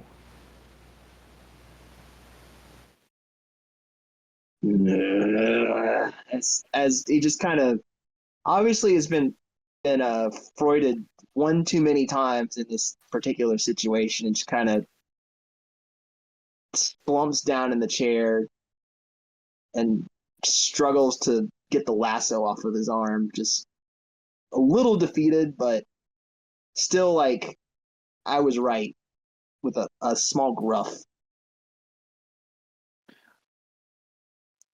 Oh, we'll remove that lasso once you say you're done. Now All say right. Okay. You can go about your day. you as well then, sir. Hyrule, The you let him go. the shock in the lady's face just kind of speaks volumes of this whole situation. Obviously, like, making her friend at the table just give up like that. That doesn't happen very often. You can let him go. Dajo, let's head back to the table. Kyle just loosens the lasso effect on the guy's wrist. I wouldn't do anything like that again, bright guy. Ugh. Walks away, visually wiping the rope off on their pants as if to wash filth off of it.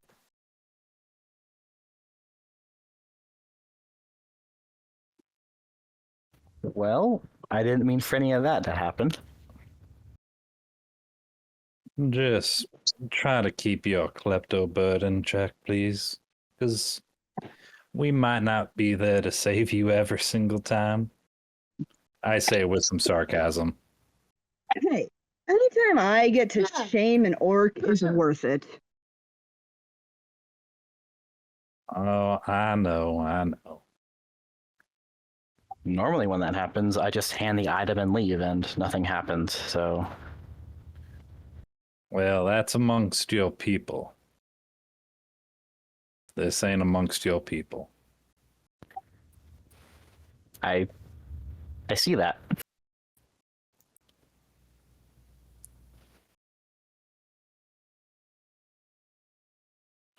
As we're walking back, you see like a light flick on behind S's eyes, like he just recalled a memory. And he looks at Varia. You said your last name was Farwatch, correct? Yes. What's your relation to Elderon? He's my father. Well, that's pretty interesting, I'm not gonna lie. But pretty fascinating that we're traveling with a child of one of the powerful, I guess, wizards or sorcerers, whatever, of the last quite a while. One of his children. As soon as you mentioned that, I immediately look over to Vara and just ask, do you want to trade notes sometime? I'd be interested in doing that, yes.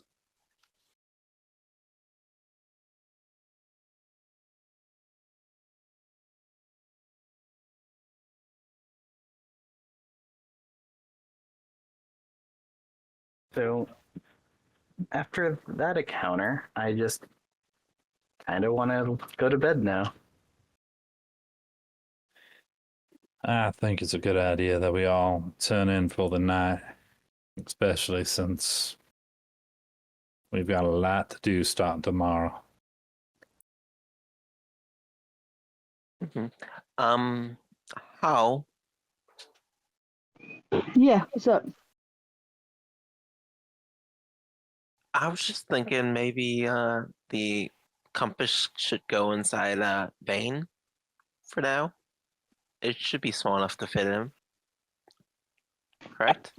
I think we can make that happen. Okay. I'll hand over the shard at the compass with the shard in it. Do you mind, Vane? Okay. Thanks. Y'all see that the item just kind of poops inside of Vane. There's like a satisfying, just slurping sound. Depends on the mood, but yeah.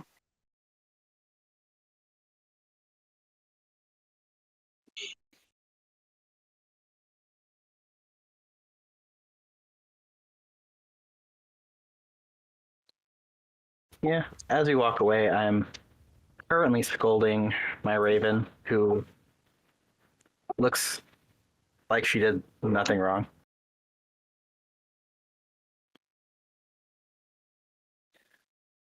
Well, good night, all. I'll see you in the morning. S gets up and starts walking upstairs to one of the rooms.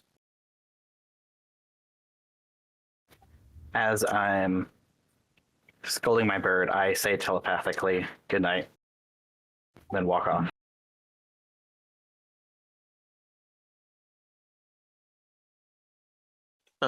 Varya will say goodnight to we'll say goodnight to Hal and head upstairs to her room.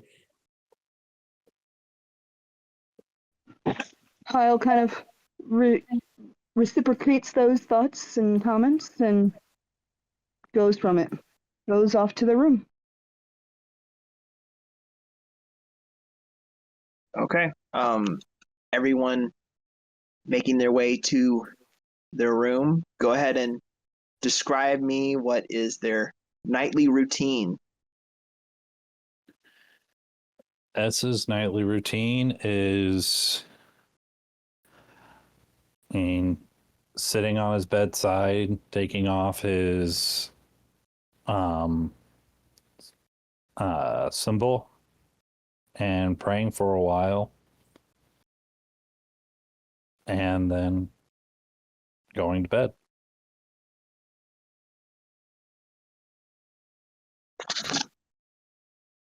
I go to my room, take out the my research scrolls due to the shards, fill out the information I learned today, look through my spellbook for a bit, and then go to bed with my familiar laying on the side of my head.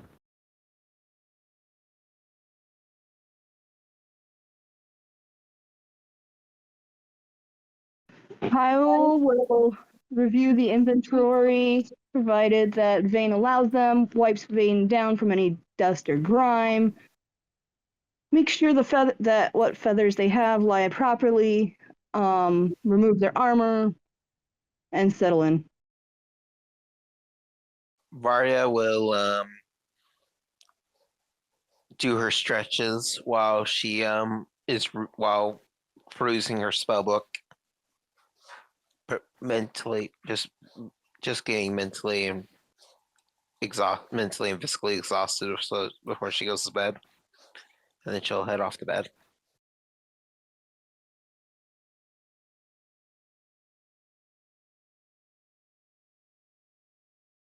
Okay. I need everyone to roll a D100 for me. How did I know that was coming?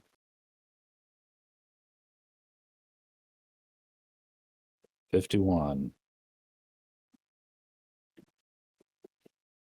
that the first time you rolled higher than the average, Des? I know, it's getting real weird.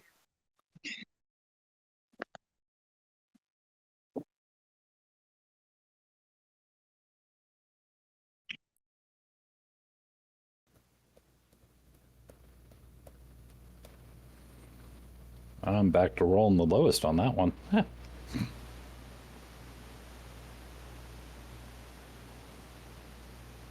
Sometimes the lowest isn't always the best.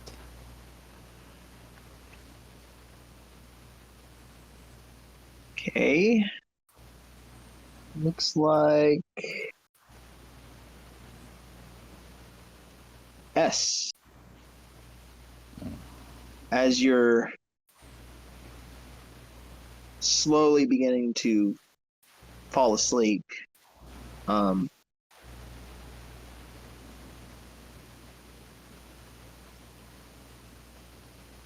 you can hear this very rhythmic, just pat, pat, pat, pat, pat, pat at your window that's right nearby. What in the...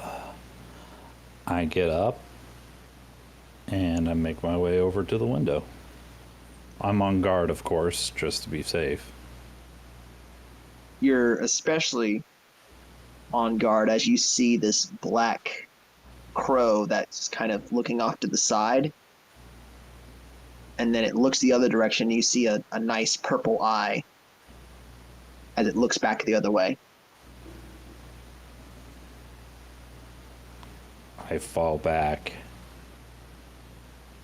and I grab my sword.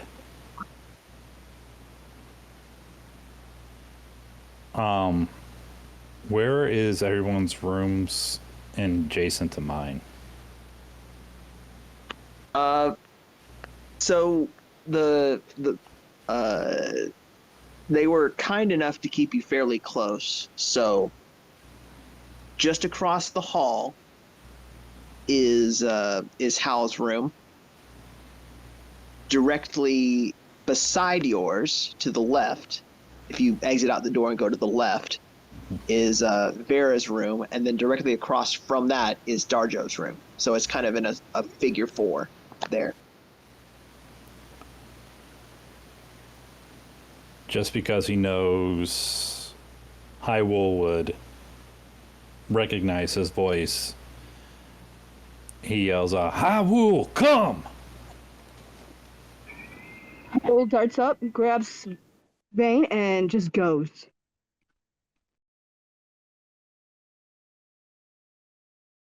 And as you begin to dart that direction about as fast as you can go, this black bird, almost in like a shadowy form, just flies through the window, feathers just everywhere, as this amorphous, shadowy figure spreads out in a cloak and goes to grapple you. So roll a grapple check for me. Grapple check. Is that dexterity or strength?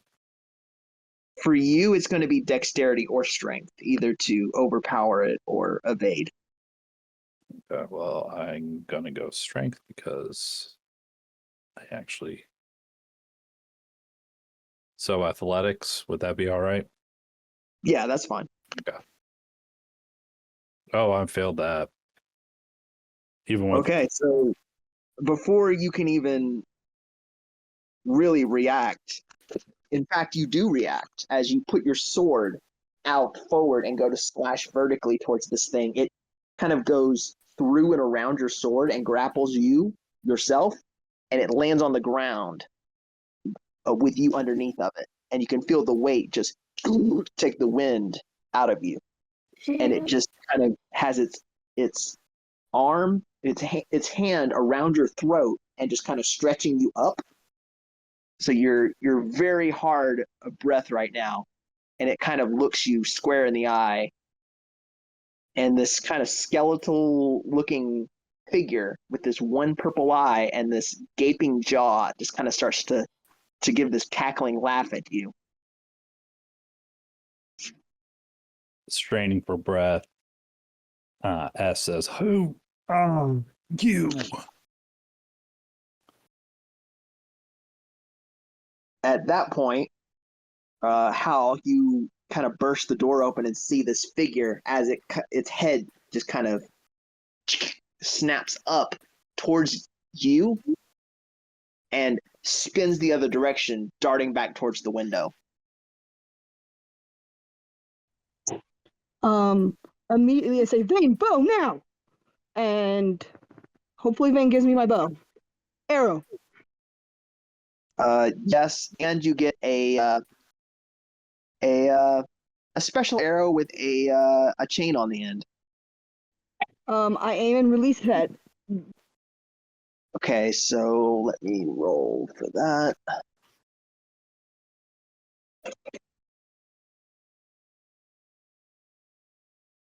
And it fails as your arrow goes through the front side of it, splitting open almost like a harpoon and catching it as it is kind of restrained there, not able to go further towards the window. You good, S? Better now, thank you.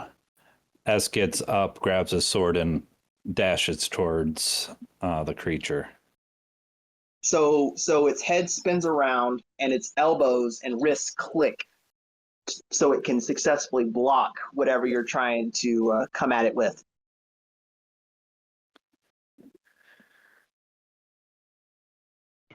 Hyrule will counter whatever direction S is going to try and come at it from different directions.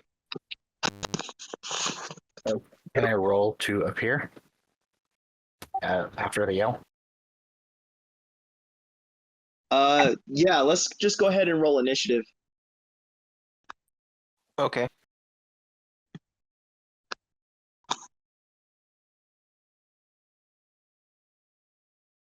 Eight. 15. 11. Let's see that nat 20.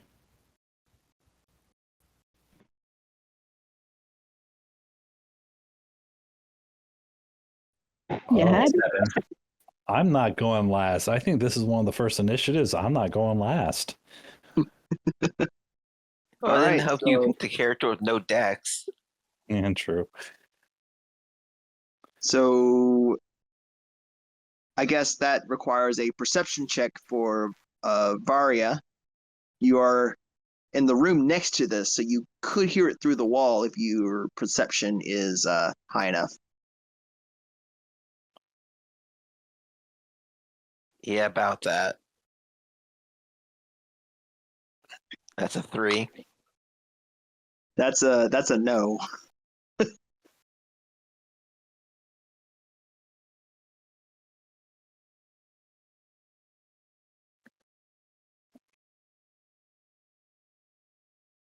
Okay, so next in the order is this creature actually.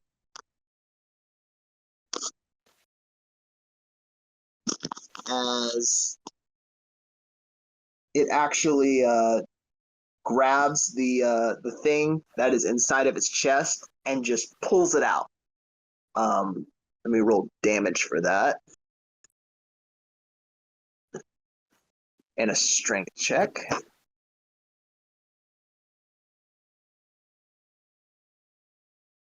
Yeah, it successfully rips it out along with a few ribs as it just scatters about the floor. The center of its body now having this kind of gaping hole in it where once was a connected spine.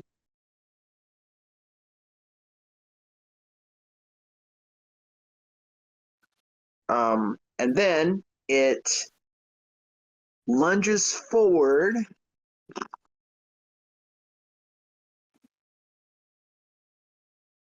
The closest individual would be S, correct?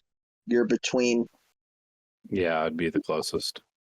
Okay, so it lunges at you and goes to attack.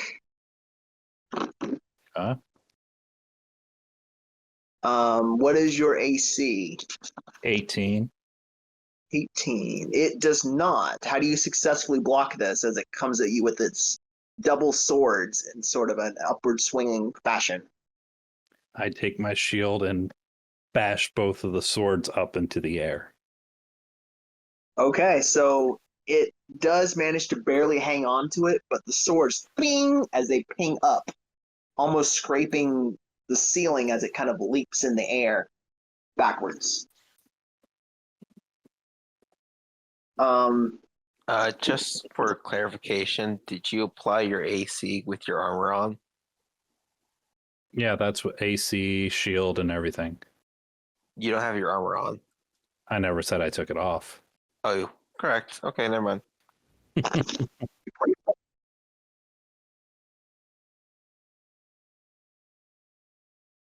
And There's a reason why I said that. Didn't say that.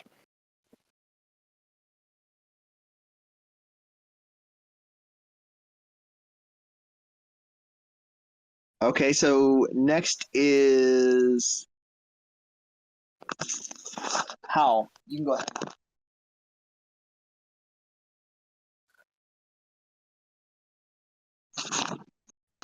I'm going to reach for another arrow to try and aim at the guy's purple eye. Okay, that's definitely a precise shot. You reach for an arrow and the tip, it's actually a smaller, thinner, like not a small, but it's definitely a thinner, more narrow arrow that's designed to maybe hit a small thin hole, as in an eye socket of some kind. Go ahead and roll an attack roll for me.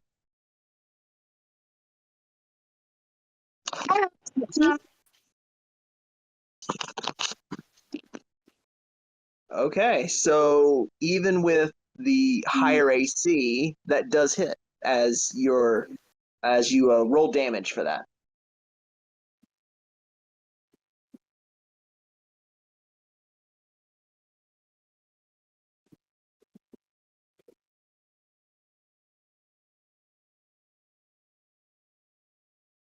Lame. I rolled a 2 on the die. Okay, so a 2. Your arrow does seem to hit it, and its head recoils backwards, almost whiplash style, from the impact, nearly breaking its head off of its spinal cord as your arrow hits the top of the window pane, just getting stuck in the window pane.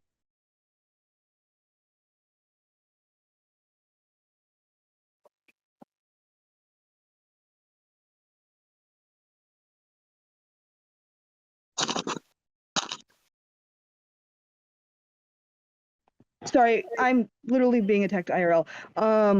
Add 5 to that as well. So yes, that does cool things. Okay, so that probably would actually take its head off, as its head pops off and rolls backwards, hitting the middle of the wall underneath the window. Its body still seems to be functioning, but its head is still just kind of laughing and cackling.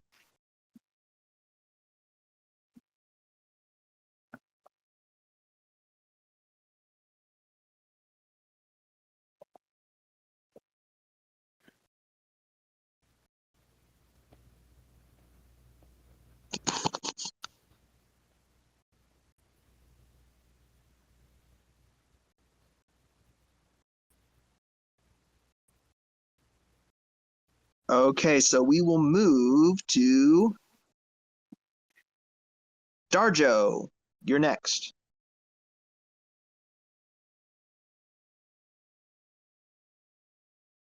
Would I even be aware this is going on? That's I what rolled this an 8. perception check is for.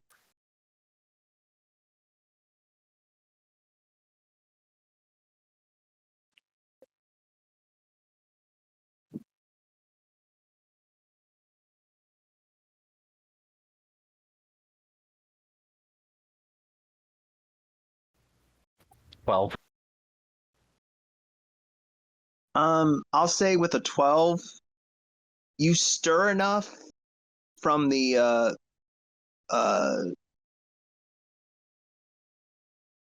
from some noise. You haven't fully identified what's going on per se, but you did hear a door slam open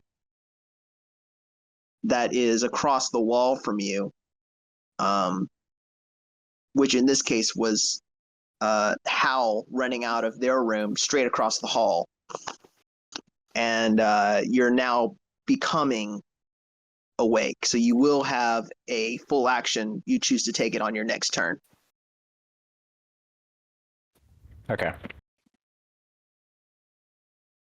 And that puts us back to the top, I never where had mine. I roll Oh. to see if I see anything. hold on. I gotta get S their turn, because they were at the I think I actually skipped you. But Yeah, anyway, I was actually supposed to be before Darjo. right. Okay, I'll get it right next time.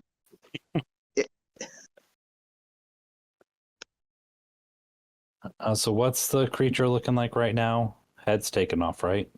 Head's taken off. There's a hole in the torso. It still seems to be functioning, attacking, but obviously it's in pieces at the moment. Where's its head in correlation to S right now? the body is between you and the head, like it's further towards the window. Okay.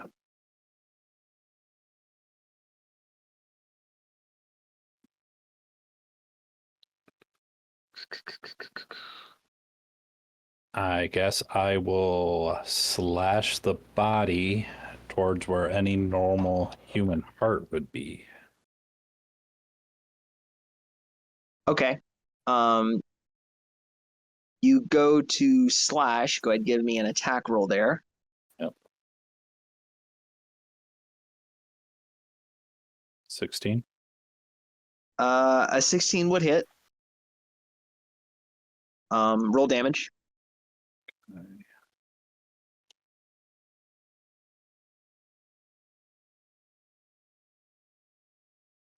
It's 1d8 plus 4. Come on, computer.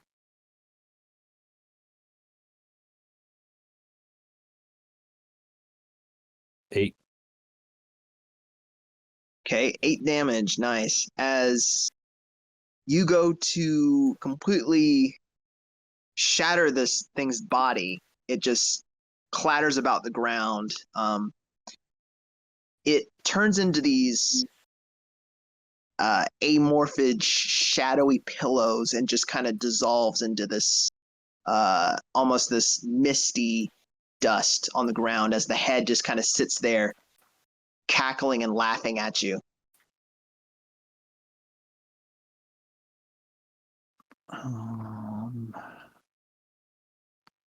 Is the head within 5 feet of me? More like 10 feet. Okay. There's a bunch of smoke and mist all over the ground in front of you directly.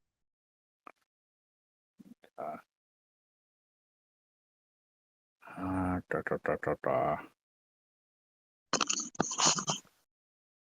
what am I looking at?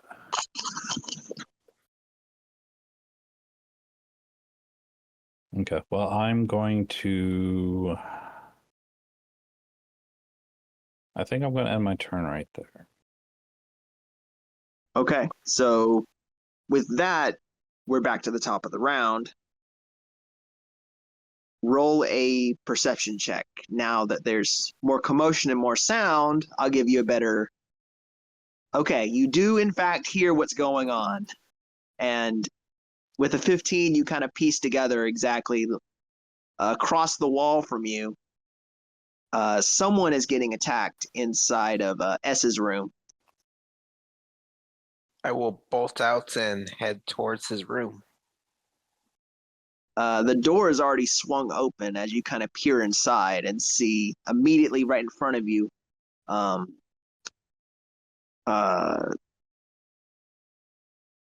you see Hal there, and peeking just over their shoulder, you can see S stab this thing and just kind of slash through its torso before mist forms all over the body, and this glowing purple eye of this skeletal head off in the distance underneath the window is just laughing and cackling.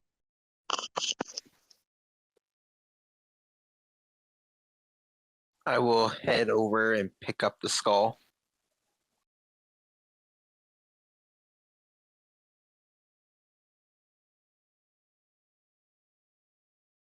Okay, so you make your way over, carefully avoiding this mist that is formed, and pick up the skull. What would you like to do with it? I suppose I'll examine it I'll examine it or to judge whether I can pick up what kind of creature this is or anything like that. Okay.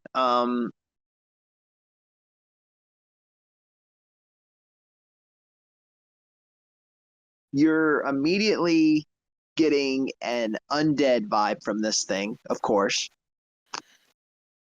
But you're also getting some type of magical essence that is unnatural.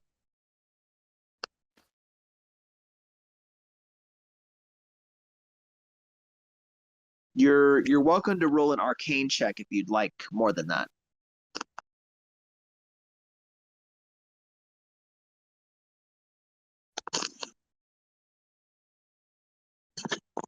$14. Okay, so with the 14, obviously this was sent from the king or the knight. You're not sure which one, but it was sent to maybe finish the job on one of you while you were sleeping. It just happened to pick the wrong one.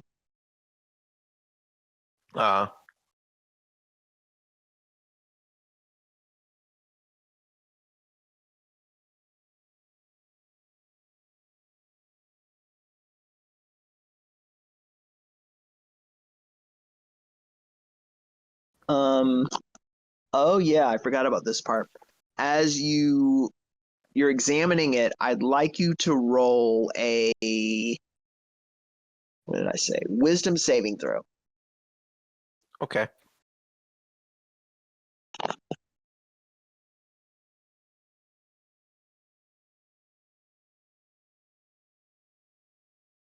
By the way, Varia is not as wise as Reed was. I can immediately tell. The wise one of the group is S.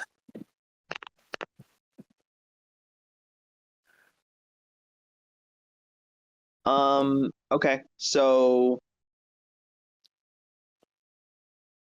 you can feel your that gem in its eye begin to pull you inside. You just kind of peer deeper and deeper into it.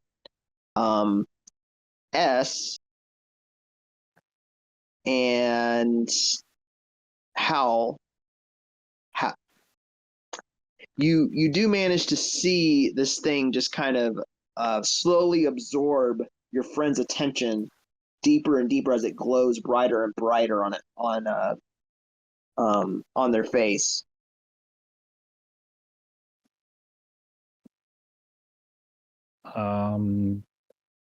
And at this point, we are out of initiative, by the way.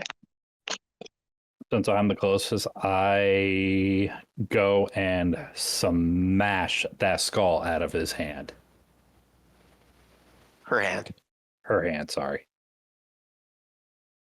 Okay, so smashing the skull out of her hand, it just shatters and just kind of falls and gets absorbed with the rest of that shadowy goo on the ground for dissolving through the wood panes in the ground.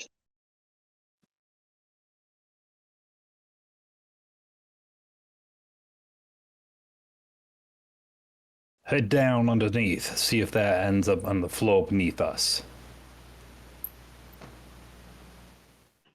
Huddle immediately takes off to do that. And I'm just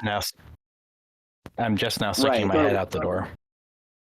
Pretty much what I was about to say. You see one of your friends just zip by down the stairs. Varia, are you okay? Am I okay? You feel okay. I'm fine. Apparently that creature, well, it was undead, but it also had some artificial magic construct to it as well. Well, it looked like, from our perspective, like that I was absorbing you or something somehow.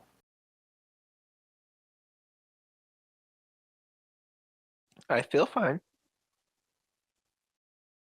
And immediately, just instinctively, in your brain, Varia, your excuse was, I was just examining it really closely. That's all. I was just doing a proper examination. I was just examining it. Let's never look into one of those eyes again. We need to be careful around those gems. Any creature with a purple eye. Very well. There was another guy with a purple eye. Well, we'll wait for Hyrule to get back up here and I'll tell you exactly how it started.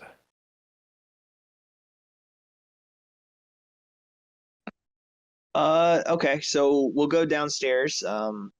You make your way, zipping, and directly underneath of that room is what seems to be a locked small closet of some kind. You just go to do the door handle and it's locked. Okay. Hey, Vane, what you got for me? Okay, so you reach inside and there's a crowbar. Perfect. I start to prise the door open. Easy enough. It doesn't take much as just pops open. And inside is a skeleton in a closet, a skeleton closet. Literally. Literally. As the skeleton is slowly just kind of like reabsorbing itself and piecing itself back together.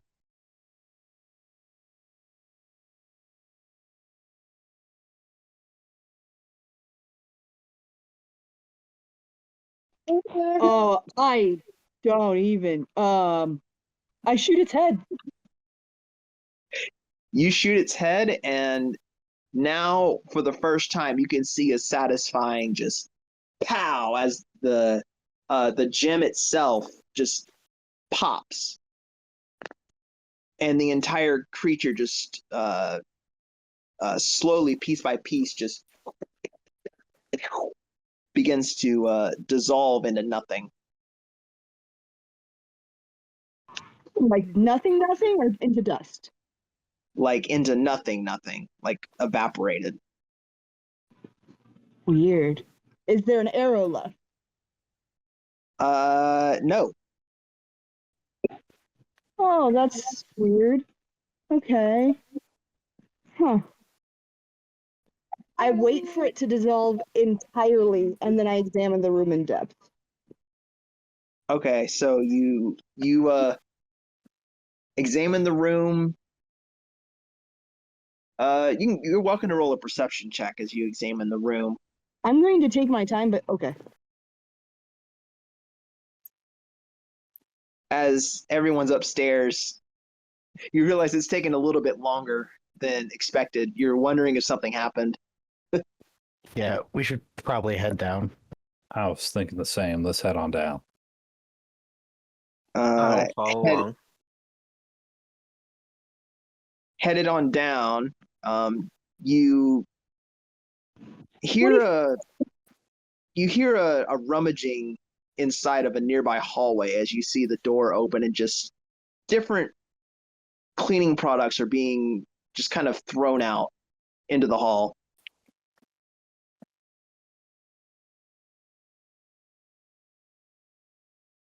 How everything okay? Oh, there was a skeleton. Well, healing was as a positive. Yeah, it disappeared with the arrow I shot it in the head with. Like, vanished, melted into thin air, however you want to call it.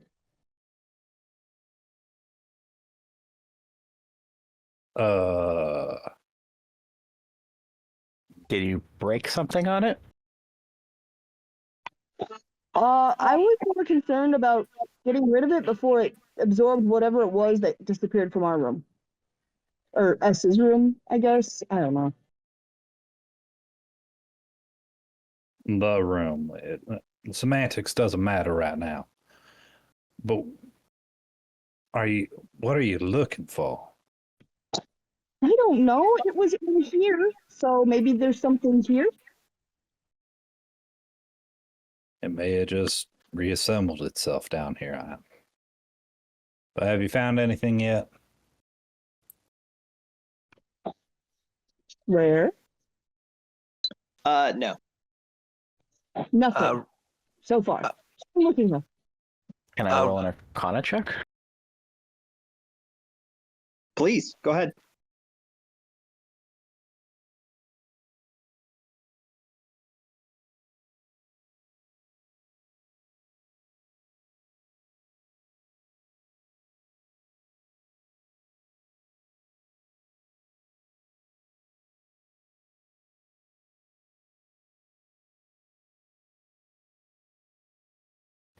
$18.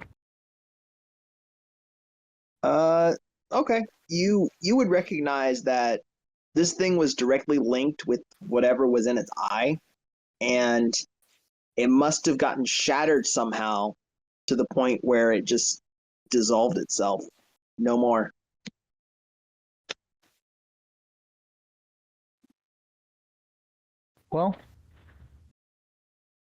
Well, since I appear to have missed the party, what happened? Well,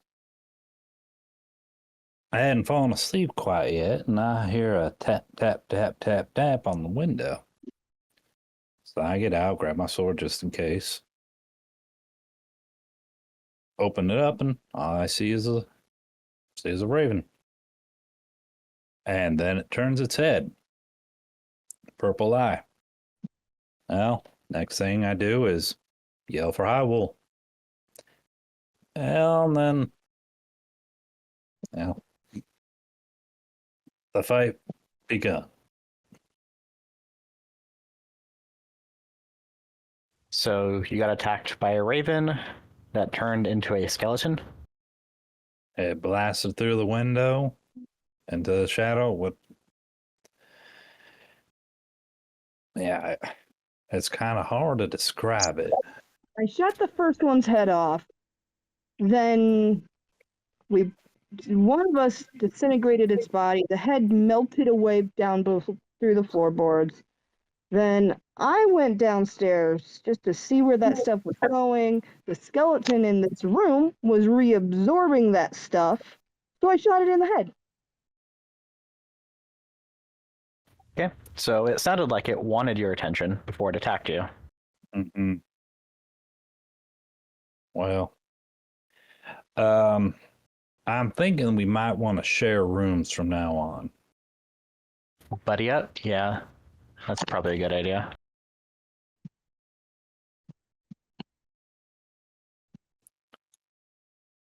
I don't care how you guys want to do it, but they're going to be.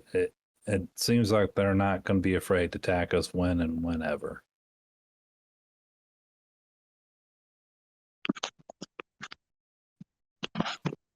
I wonder if this was some sort of test, because I think they could probably ascend more than just one. It's a possibility.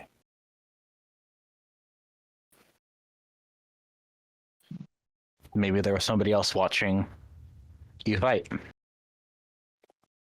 Well, Yeah. I mean, I shot the eye pretty early on, so I hope that whatever information they got was pretty garbled.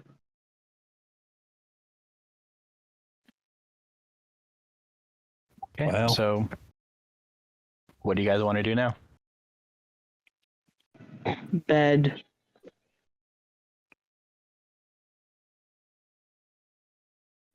I'm tired, and this is weird. Probably only get weirder from here. Okay, well, good night again. well, I'll bunk up with you, Dajo, Okay. because my room's a little disheveled now. I guess that leaves me with How. Yeah, that works. That works. Thanks, Bane. Yeah.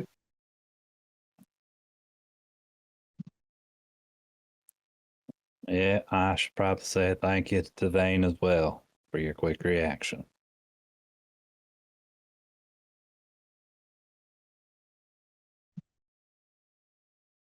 But, all right. Hopefully, we only have to say this one more time tonight.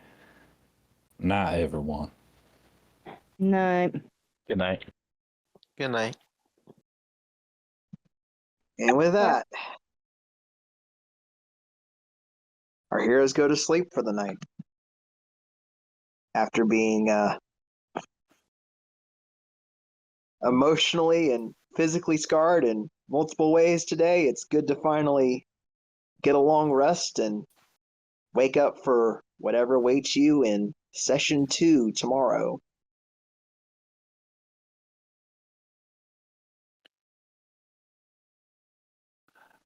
Welcome to Realms of Halvidor, everyone. Welcome. It's only gonna get weirder from here. Oh, yeah, we won't. We haven't even scraped the surface.